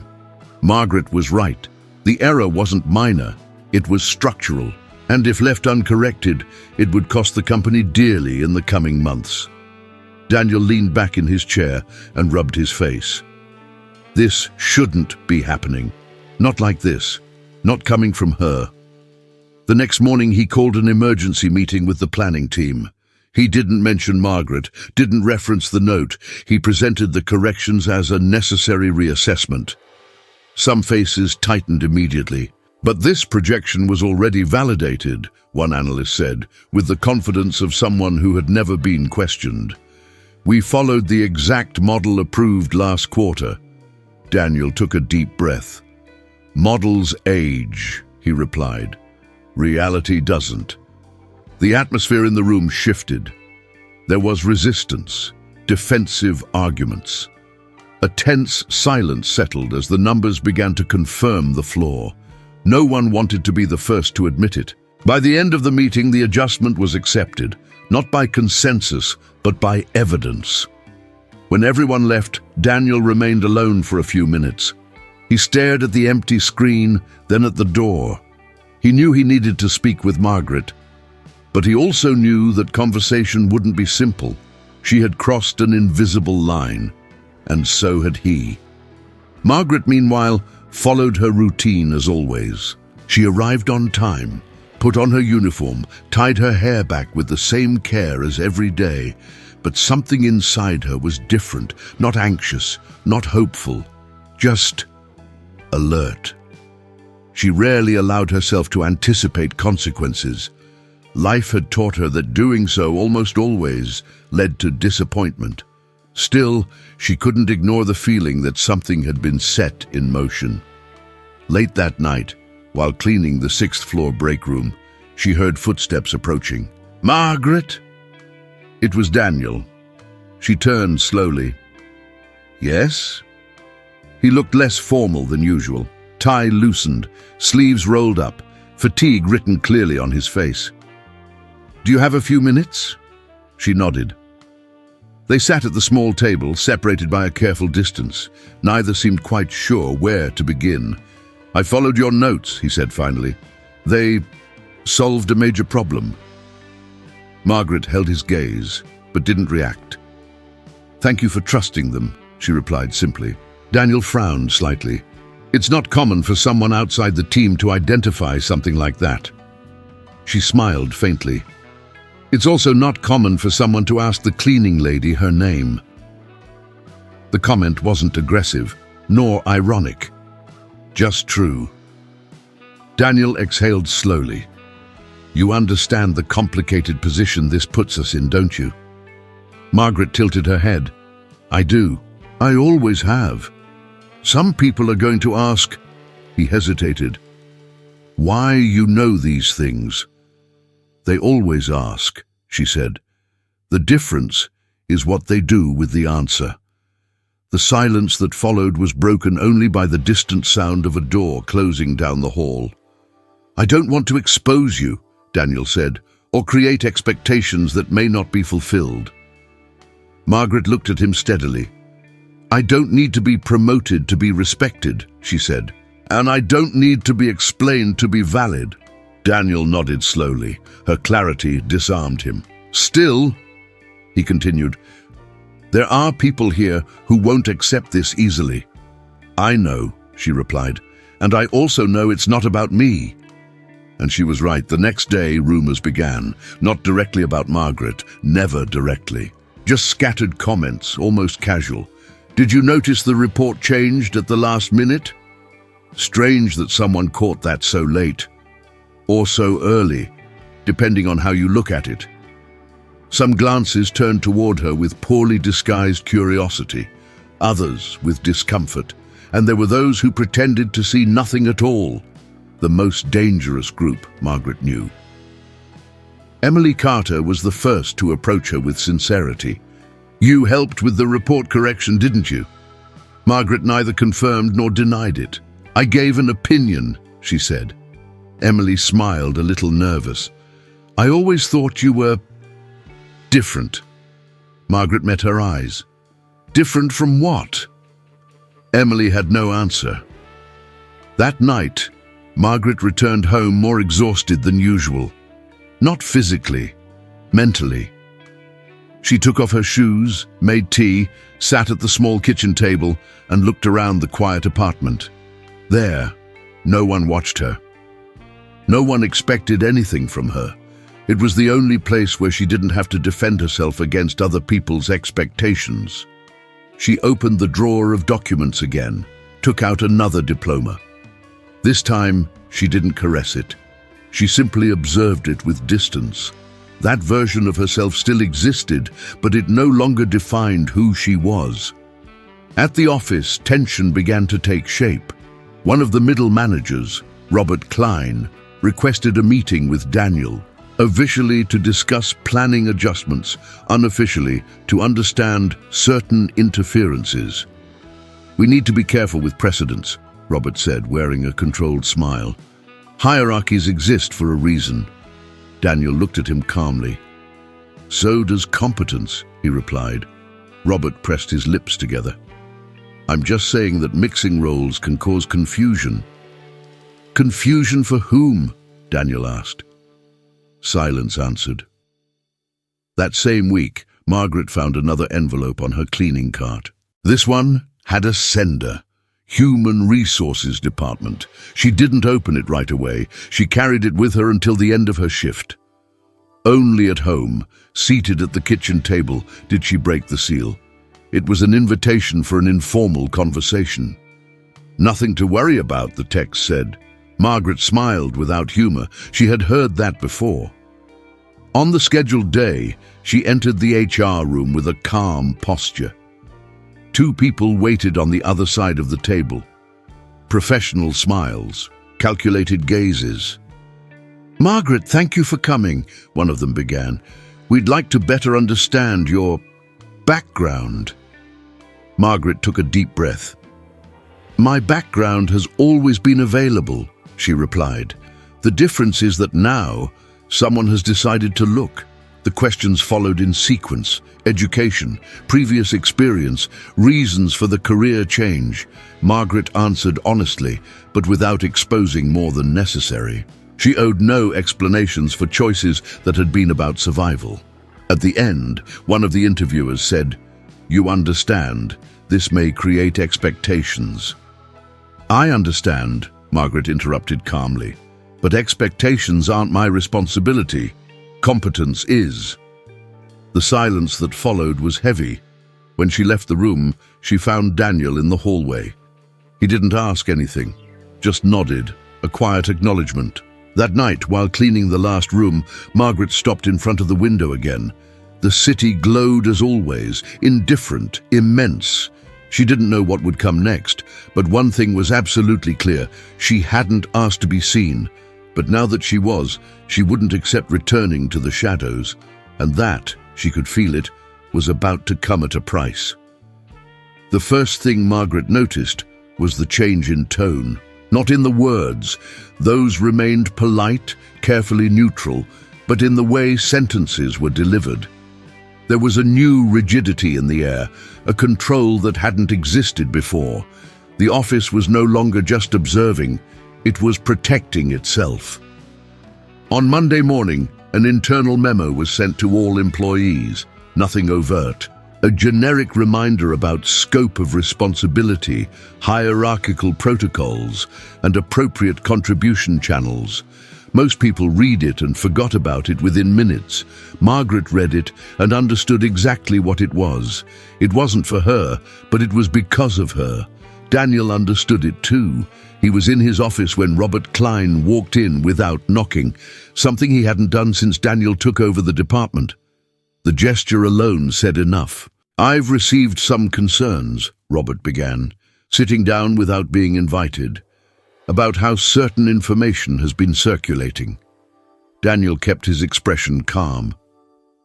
"Correct information tends to circulate quickly," he replied. Robert smiled, but it didn't reach his eyes. "I'm not questioning accuracy. I'm questioning origin." "Origin doesn't change validity," Daniel said.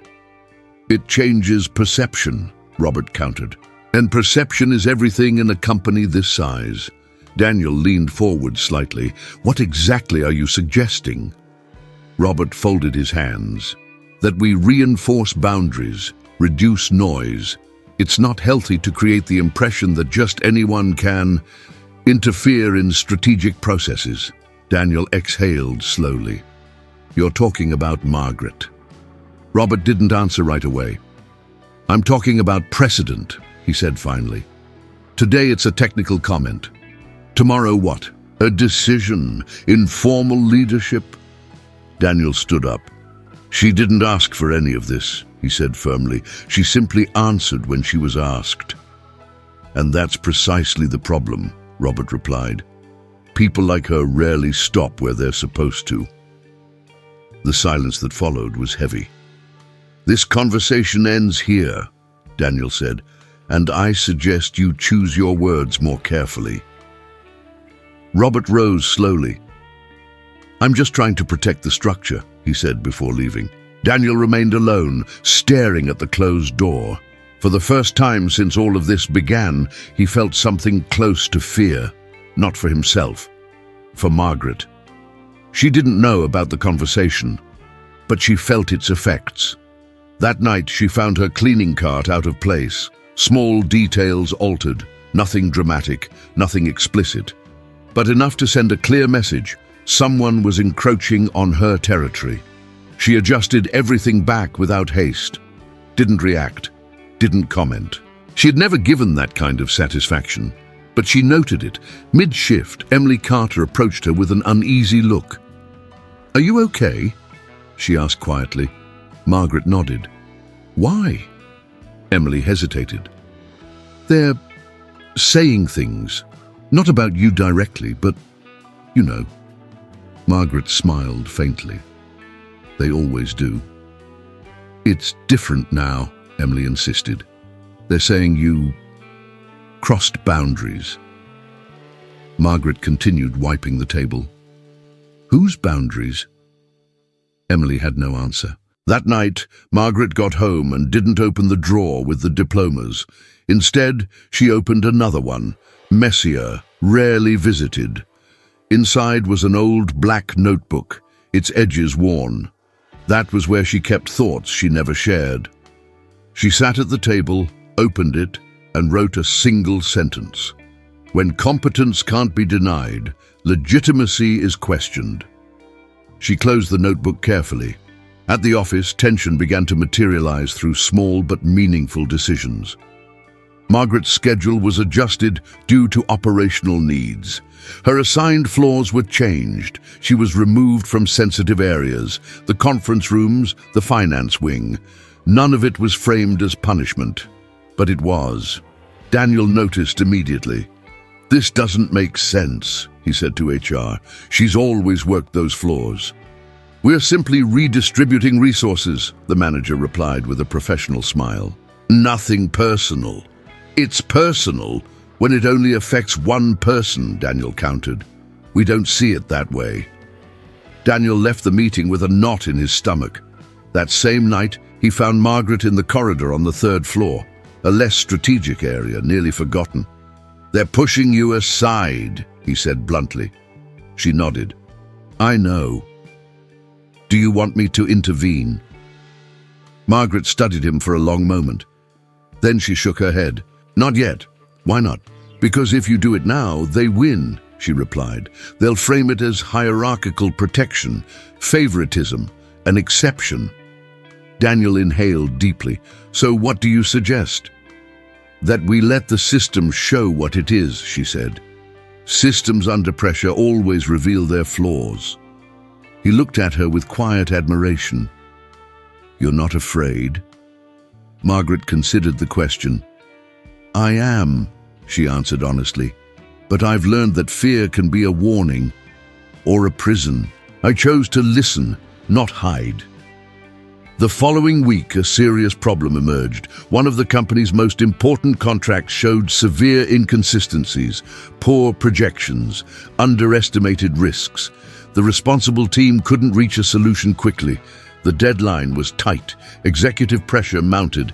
Daniel knew exactly who could help. But Margaret was no longer authorized to be on that floor. Inside the crisis room, tempers flared. "We need a solution by tomorrow," someone said. "The numbers don't add up," said another. "We're going in circles," Daniel concluded. Silence fell. "There is someone who can help," he said finally. A few glances were exchanged. "Who?" Robert asked, joining the meeting by video. Daniel hesitated for only a second. "Margaret Hale." The name landed in the room like a heavy object. "That's inappropriate," Robert said immediately. "She's not part of the team." "She understands the problem," Daniel replied. "Better than anyone here." "That would be admitting a structural failure," Robert shot back. Daniel straightened in his chair. "Maybe that's exactly what we need to admit." Only the hum of the air conditioning broke the silence. "Bring her in," the executive director said at last. "If she can help, the title doesn't matter." Robert clenched his jaw but said nothing. When Margaret entered the room, the atmosphere shifted. Some avoided her gaze. Others watched with near uncomfortable expectation. She remained composed. "I was told there was a problem," she said simply. Daniel handed her the documents. Margaret examined them carefully, asked direct, precise questions. Within minutes, she began pointing out inconsistencies no one had noticed. She didn't raise her voice, didn't gesture. She simply showed. Gradually, the puzzle came together. "Here," she said finally. "If you adjust this clause and recalculate this risk, the contract holds. Otherwise, it doesn't." Silence. "She's right," someone on the team said after checking quickly. Daniel felt a deep sense of relief. Robert said nothing. When the meeting ended, Margaret stood up. "May I return to my work?" she asked. Daniel nodded. "Thank you, Margaret." She responded with a slight inclination of her head and left the room. But something had shifted. This time, there was no pretending it was coincidence, or luck, or improper interference. The system had been challenged, publicly, and systems do not like being exposed. That night, Daniel received a short, direct email, stripped of excess courtesy. "We need to discuss limits and consequences." He closed the laptop slowly. He knew what it meant. And for the first time, he understood that Margaret's story was no longer just about recognition. It was about confrontation. And the next step, no one would come out unscathed. The invitation to the meeting reached Margaret indirectly. It wasn't an email. It wasn't a formal notice. It was a casual remark, almost careless, made by someone from administration while she was organizing a room. "Oh, there's an important meeting tomorrow on the 12th floor. I think they're going to talk about you." The sentence was delivered the way one comments on the weather. But Margaret felt its weight instantly. She didn't respond, just nodded and kept working. She had learned long ago that reacting too early was a mistake. Systems watch reactions, and they use them against you. Daniel, on the other hand, received the official summons that same afternoon. Subject: strategic alignment and internal conduct participants. Executive board: legal, HR, estimated time: undefined. He closed his eyes for a moment. It wasn't an alignment meeting. It was a silent trial. That night, Daniel stayed at the office longer than usual. He wasn't really working, just thinking about Margaret, about the company, about how something so simple, asking a name, had triggered such a violent response. When he finally left, it was past 10. He found Margaret in the hallway, pushing her cart in silence. "They're going to try to frame you," he said bluntly. She stopped for a moment. "I know. Not as someone competent," Daniel continued, "but as someone dangerous." Margaret rested her hands on the cart. Competence without permission is always seen as a threat. "Do you want me there tomorrow?" he asked. She looked at him calmly. "I want you to be honest, that's all." Daniel nodded, feeling a weight in his chest he couldn't quite name. The next morning, the 12th floor felt different, quieter, tighter. The glass walls reflected tense faces, rehearsed postures. Margaret was not called into the meeting. That alone said everything. She was cleaning the hallway when the doors of the conference room closed. Outside, invisible once again. Inside, her name echoed without her presence. "We need to talk about precedent," Robert Klein said flatly. "This completely violates protocol." "The protocol failed," Daniel replied. "That contract was saved only because someone saw what the team didn't." "That someone had no authorization," Robert shot back. "She had knowledge," Daniel corrected. The executive director intervened. "The issue isn't what she knows," she said, her voice controlled. "It's what this represents. It represents that we're ignoring talent," Daniel said, "at every level." The lawyer cleared his throat. "There are risks," he said. "If we allow this kind of exception, we could face labor challenges. Other employees may claim underutilization." Daniel took a deep breath. "So the real problem is that she exposed us?" An uncomfortable silence followed. "The problem," Robert finally said, "is that she doesn't know her place." Outside, Margaret moved the mop slowly, unaware of the exact words being used but sensing the tone. She always had. Inside, the decision began to take shape. "We need to act firmly," said the director. "We can't allow this to happen again." "What exactly does that mean?" Daniel asked. The director looked at him. "A choice." Daniel's stomach twisted. "Either we preserve the structure," she continued, "or we open a door we may not be able to close." "And Margaret?" Daniel asked. "Margaret is a sensitive point," HR replied. "It may be best to reassign her, or end the relationship in an elegant way." The word "end" hung in the air. "Fire her?" Daniel asked, incredulous. "Not for this," the lawyer said quickly. "For restructuring." Daniel stood up. "You're talking about a person," he said firmly, "not a variable." Robert crossed his arms. "People are variables in large systems." Daniel looked at each of them. "Then maybe the system is wrong." The silence that followed was dense. "Think carefully," said the director. "Your next decisions will define your future here." Daniel left the room with the clear feeling that a line had been crossed and that there was no easy way back. That same day, Margaret was called to HR. The room was too bright, too clean, the kind of place where bad news is delivered with soft voices. "Margaret," the manager began with a rehearsed smile, "we'd like to talk about your role in the company." She nodded.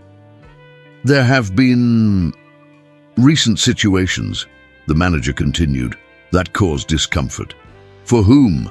Margaret asked calmly. The manager hesitated. "For the structure." Margaret smiled faintly. "Structures don't feel discomfort," she said. "People do." HR cleared their throat. "We're considering a re-evaluation of your contract." Margaret held their gaze. "What does that mean?" "We're not sure yet," the manager replied. "But we need to align expectations, boundaries." "Boundaries of what?" Margaret insisted. "What I'm allowed to clean, what I'm allowed to see, or what I'm allowed to understand." Silence fell instantly. "No one is questioning your dedication," HR said. "Just your actions beyond what's expected." Margaret stood up slowly. "I never acted beyond what was expected," she said clearly. "I simply existed beyond what was permitted." She left the room with her posture intact, but her heart heavy.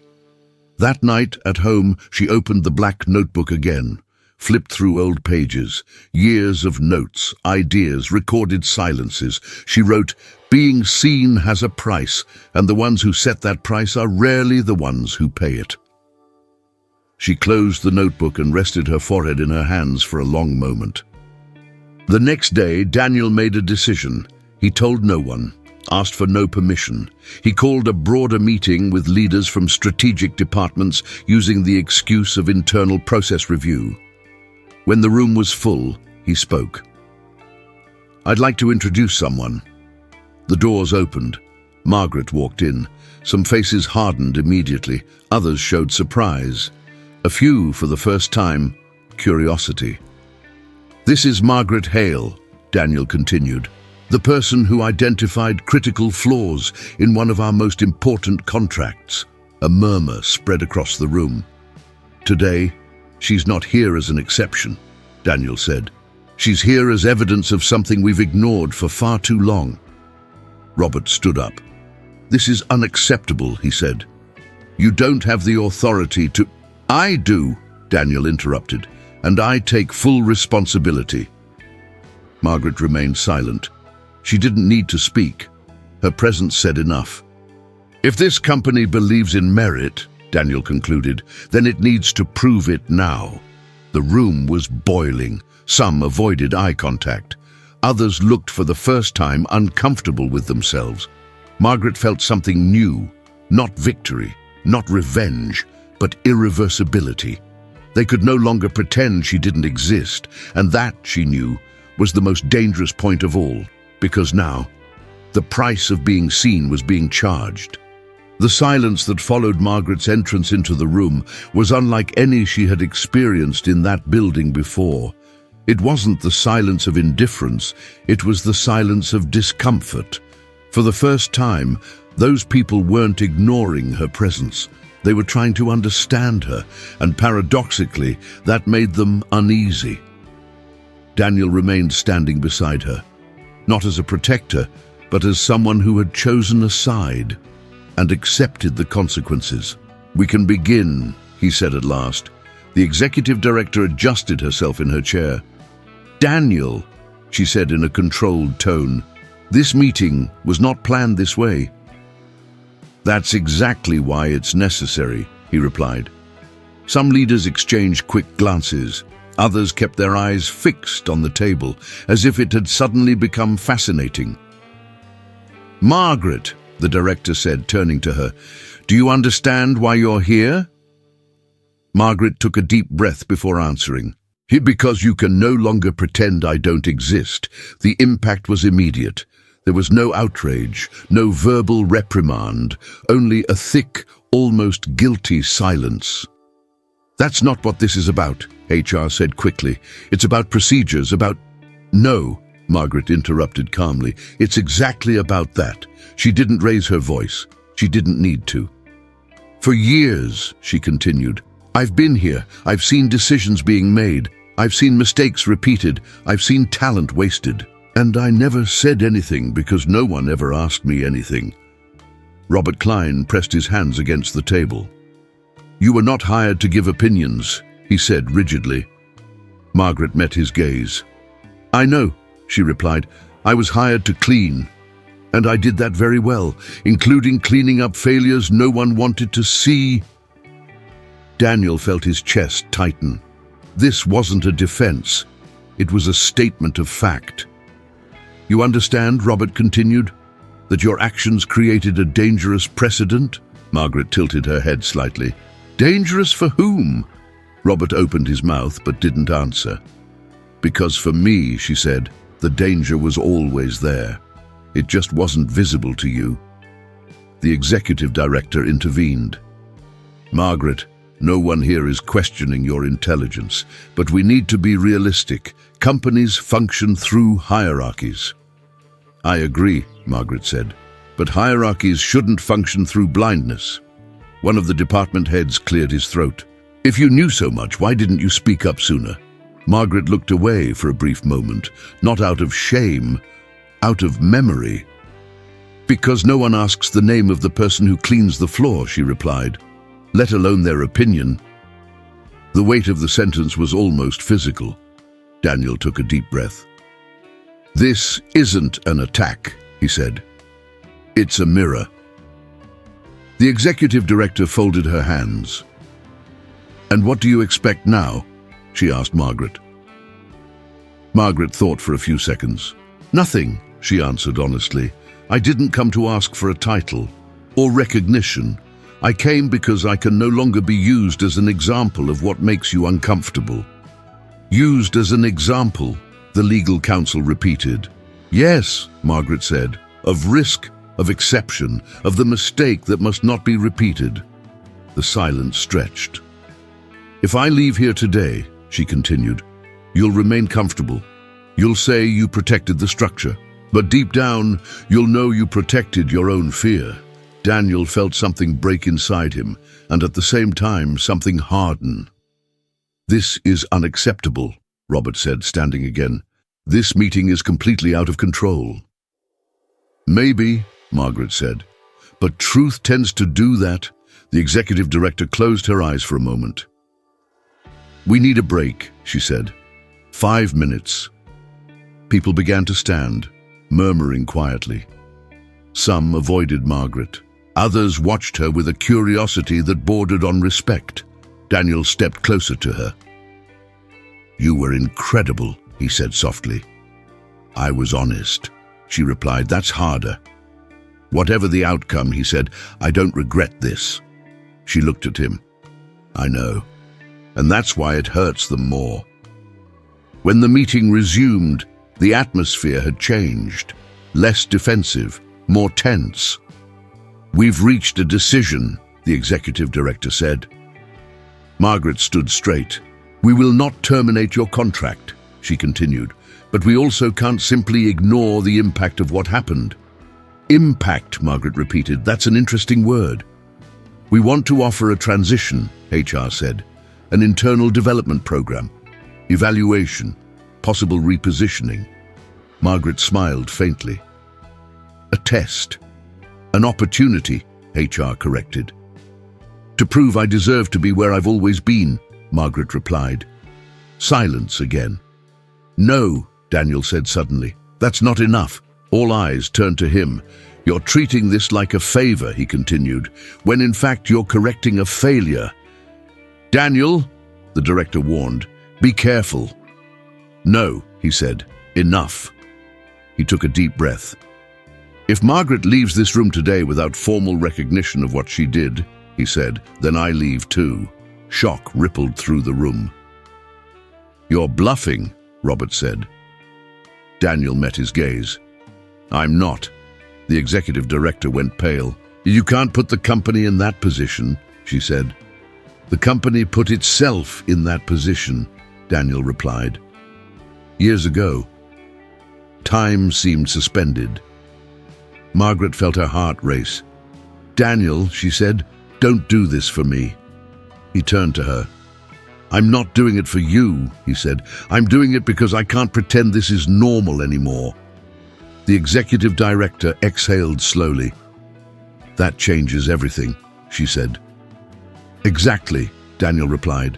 After long minutes of silent deliberation, the final decision was announced.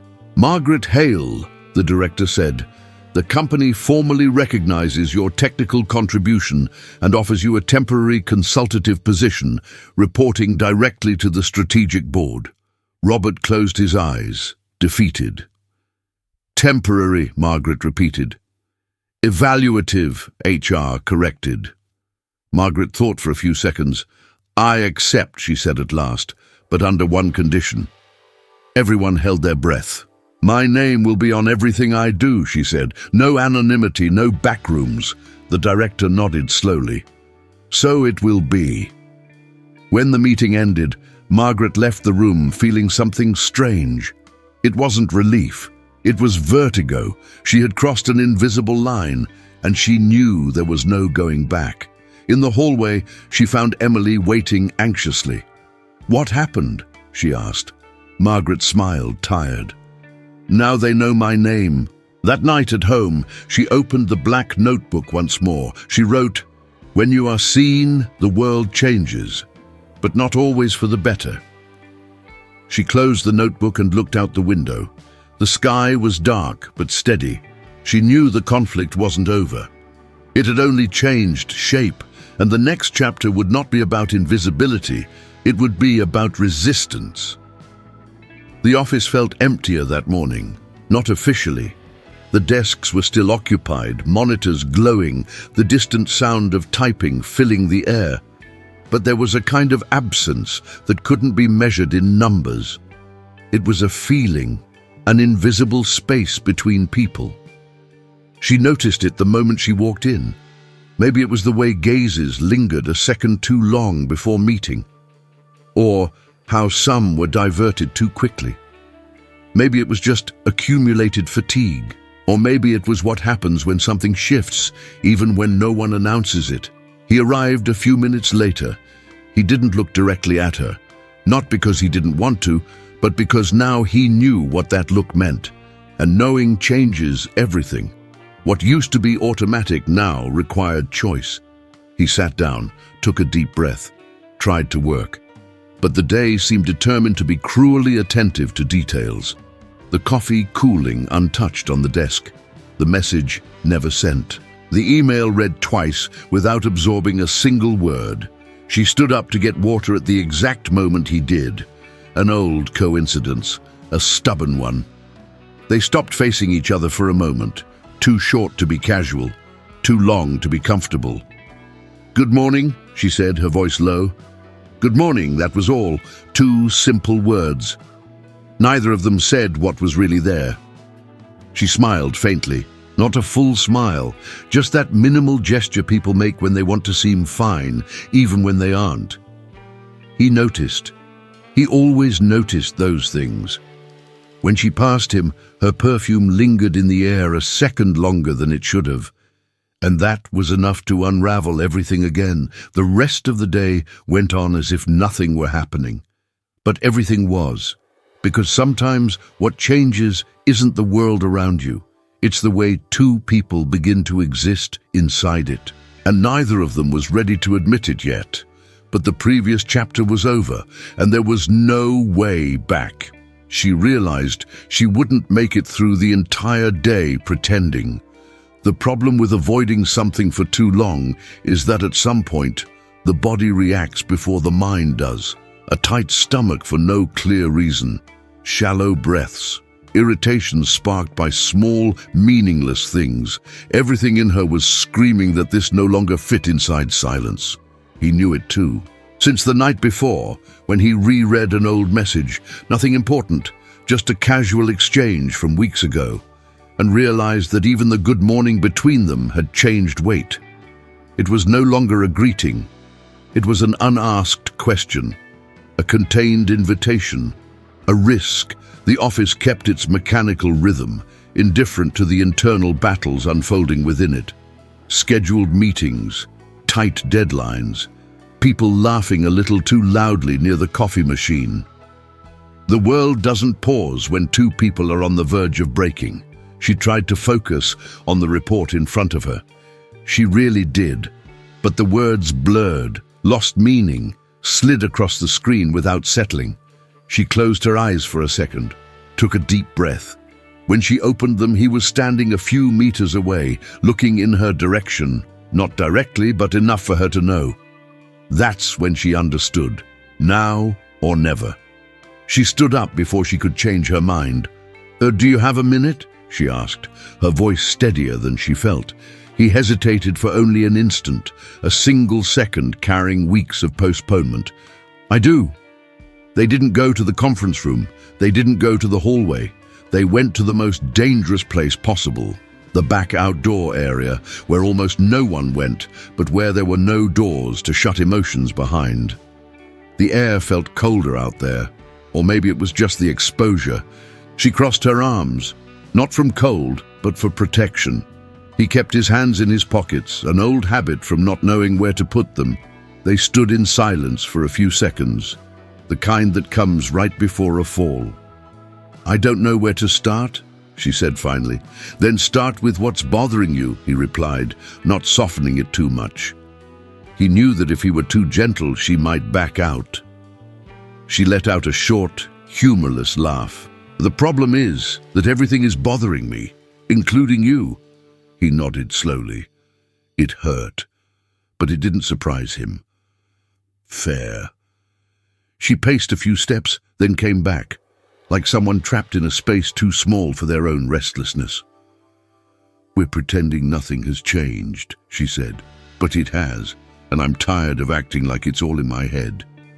He took a deep breath, looked at the ground for a moment before lifting his eyes again. "It's not in your head." The words hung in the air.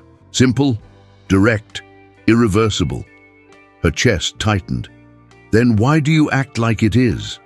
He didn't answer right away, because the truth was less elegant than silence. "Because it's easier," he said finally.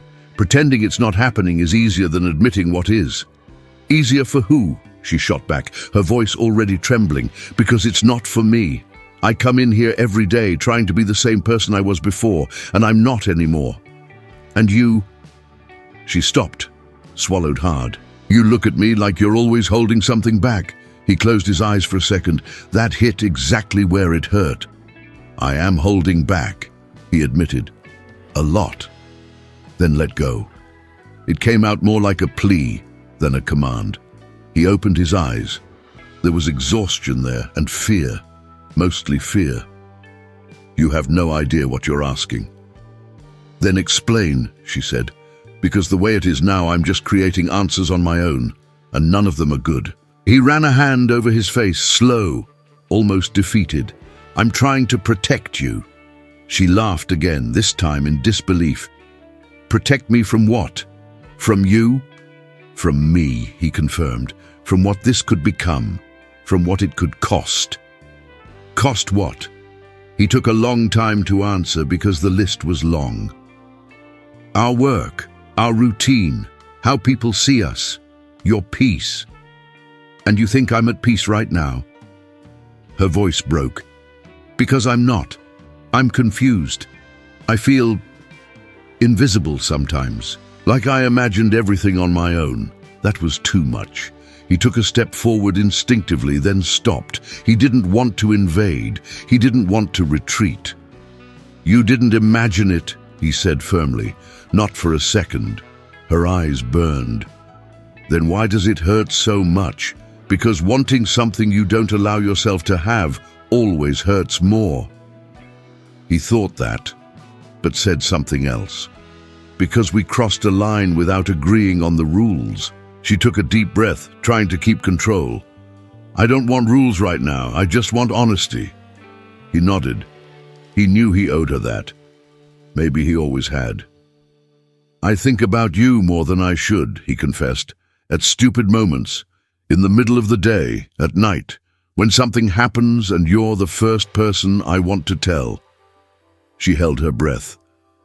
"And that scares me," he continued, "because I've seen what happens when this kind of thing grows without care." "You're talking about someone before me?" she asked carefully. He nodded. "And it ended badly." Silence returned, heavier now. "But I'm not that person," she said softly. "Not as a defense, but as a fact. And you're not who you were back then either." He looked at her closely, as if seeing something that had always been there, but only now made sense. "I know," he said, "and that's what makes this harder." She stepped closer. This time, he didn't step back. "Look at me," she asked. He did. "I'm not asking for promises," she said, "or decisions right now. I just need to know if what I feel is shared, or if I need to learn how to swallow it and move on." He didn't hesitate this time. "It is shared." The word landed between them like a silent impact. She closed her eyes for a moment, as if her body needed to process it before her mind could. "Then stop treating me like I'm a risk that needs to be avoided," she said, her voice thick. "Because that hurts more than any mistake." Something broke inside him then, an old defense, a comfortable fear. "I don't know how to do this halfway," he admitted.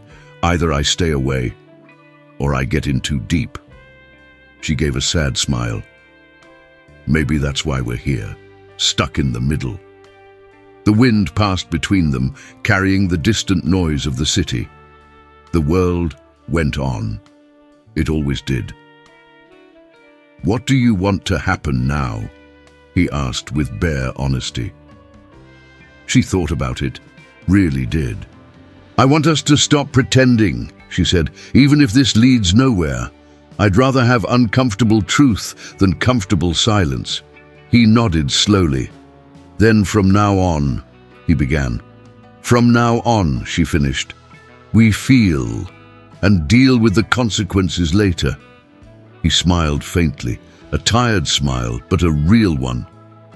"That's terrifying." "I know," she replied, "but staying the way we were was worse." They stood there for a few more seconds without touching, without saying anything else. They didn't need to, because the conflict finally had a name. And when something has a name, there's no pretending it doesn't exist anymore. The next day, nothing seemed different. The same building, the same desks, the same flow of people coming and going, as if the world were far too predictable to contain what had happened between them. No one knew, no one suspected, and still everything had changed. She arrived a few minutes earlier than usual, not out of anxiety but out of necessity. She needed silence, needed to sit before the noise of the day took over everything, needed to exist for a moment without being observed. He arrived later. She noticed not by the sound of his steps, but by the subtle shift in the air, as if something had rearranged itself without warning. She didn't look up. She didn't need to. There was no good morning. And strangely enough, it didn't hurt. There was something new there, a quiet calm, sustained by the fact that nothing was hidden anymore. The weight of what had gone unsaid had been replaced by something lighter, not happiness, truth. Throughout the morning, they worked in parallel, close enough to feel each other, distant enough not to intrude. They exchanged formal emails, objective comments, short sentences. To anyone watching from the outside, they were just two efficient people doing what they always did. But inside, both were paying attention to everything. She noticed when he took a deep breath before answering someone. He noticed when she paused for a second before typing, as if organizing thoughts that didn't fit on a keyboard. Small signs, too intimate to be noticed by anyone else. Mid-afternoon, the sky darkened suddenly. An unexpected rain began to fall, soft at first, then heavy. The windows filled with droplets that blurred the city outside. The office grew quieter, as if the sound of the rain had muffled everything else. That's when he stood up. He didn't look at her. He simply walked to the back window, the same spot as the day before. He stood there, watching the rain with an attention that wasn't really about the weather. She felt the urge to stay seated, to keep her distance, to respect the fragile space they had just created. But something inside her said this was one of those moments that don't repeat themselves. She stood, walked to the window and stopped at a careful distance. Not too close, not too far, just enough to share the same frame without sharing the same gesture. They stood there. The rain now hit the glass with force. The world looked washed clean, reset, as if something were being carried away without needing to be named. "It's funny," he said quietly, "how some conversations resolve more when they end than when they begin." She smiled softly. "I think it's because we finally stop fighting what we already know." He nodded, still looking outside. "I thought I'd feel worse today," he admitted. "More tense, more confused." "And you don't?" "A little," he said. "But I also feel aligned. Like something is in the right place, even without knowing what comes next." She took a deep breath. That was exactly how she felt. "I spent a long time trying to understand what this meant," she said, "giving it a name, building an entire future on scattered feelings." He turned slightly toward her without looking at her directly. "And now I understand that maybe it doesn't need to mean anything beyond what it already is." He smiled, not openly, but with that barely there smile that only appears when someone feels truly seen. That takes a huge weight off. Silence returned, but it was a comfortable silence. Full, present. Neither of them moved. She realized that if she reached out, she could touch him.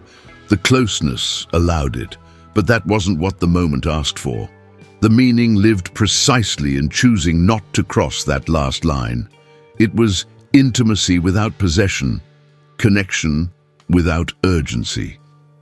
"Have you ever noticed," he said after a while, "that some people enter our lives just to remind us who we are when we stop protecting ourselves too much?" She swallowed. "Yes," she said. "And they're usually the ones we can't fit anywhere." He let out a quiet laugh. "Exactly." The rain began to ease. The drops grew lighter, more spaced out. The city slowly regained its sharpness. "I don't know what this will look like going forward," he said.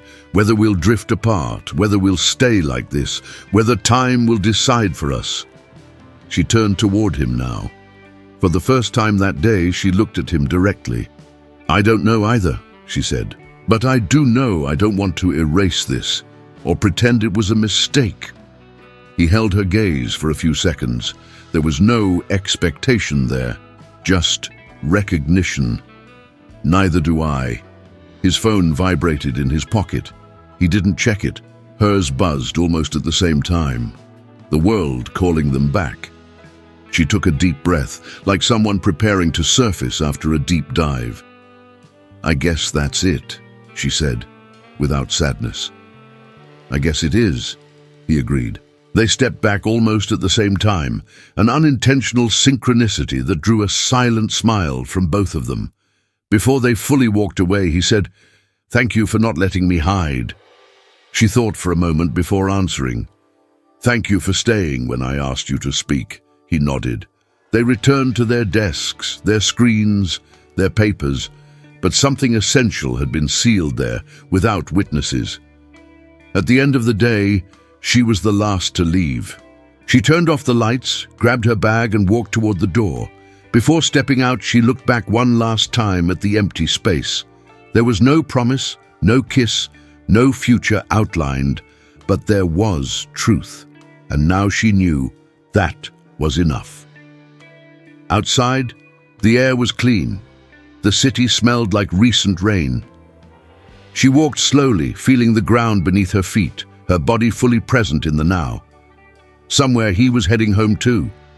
Maybe thinking of her, maybe not. And for the first time, that didn't matter so much. What mattered was that for a rare moment, two people had met without trying to possess, save, or escape. Just recognize. And some stories don't end with happily ever after. Some end with something quieter. Peace.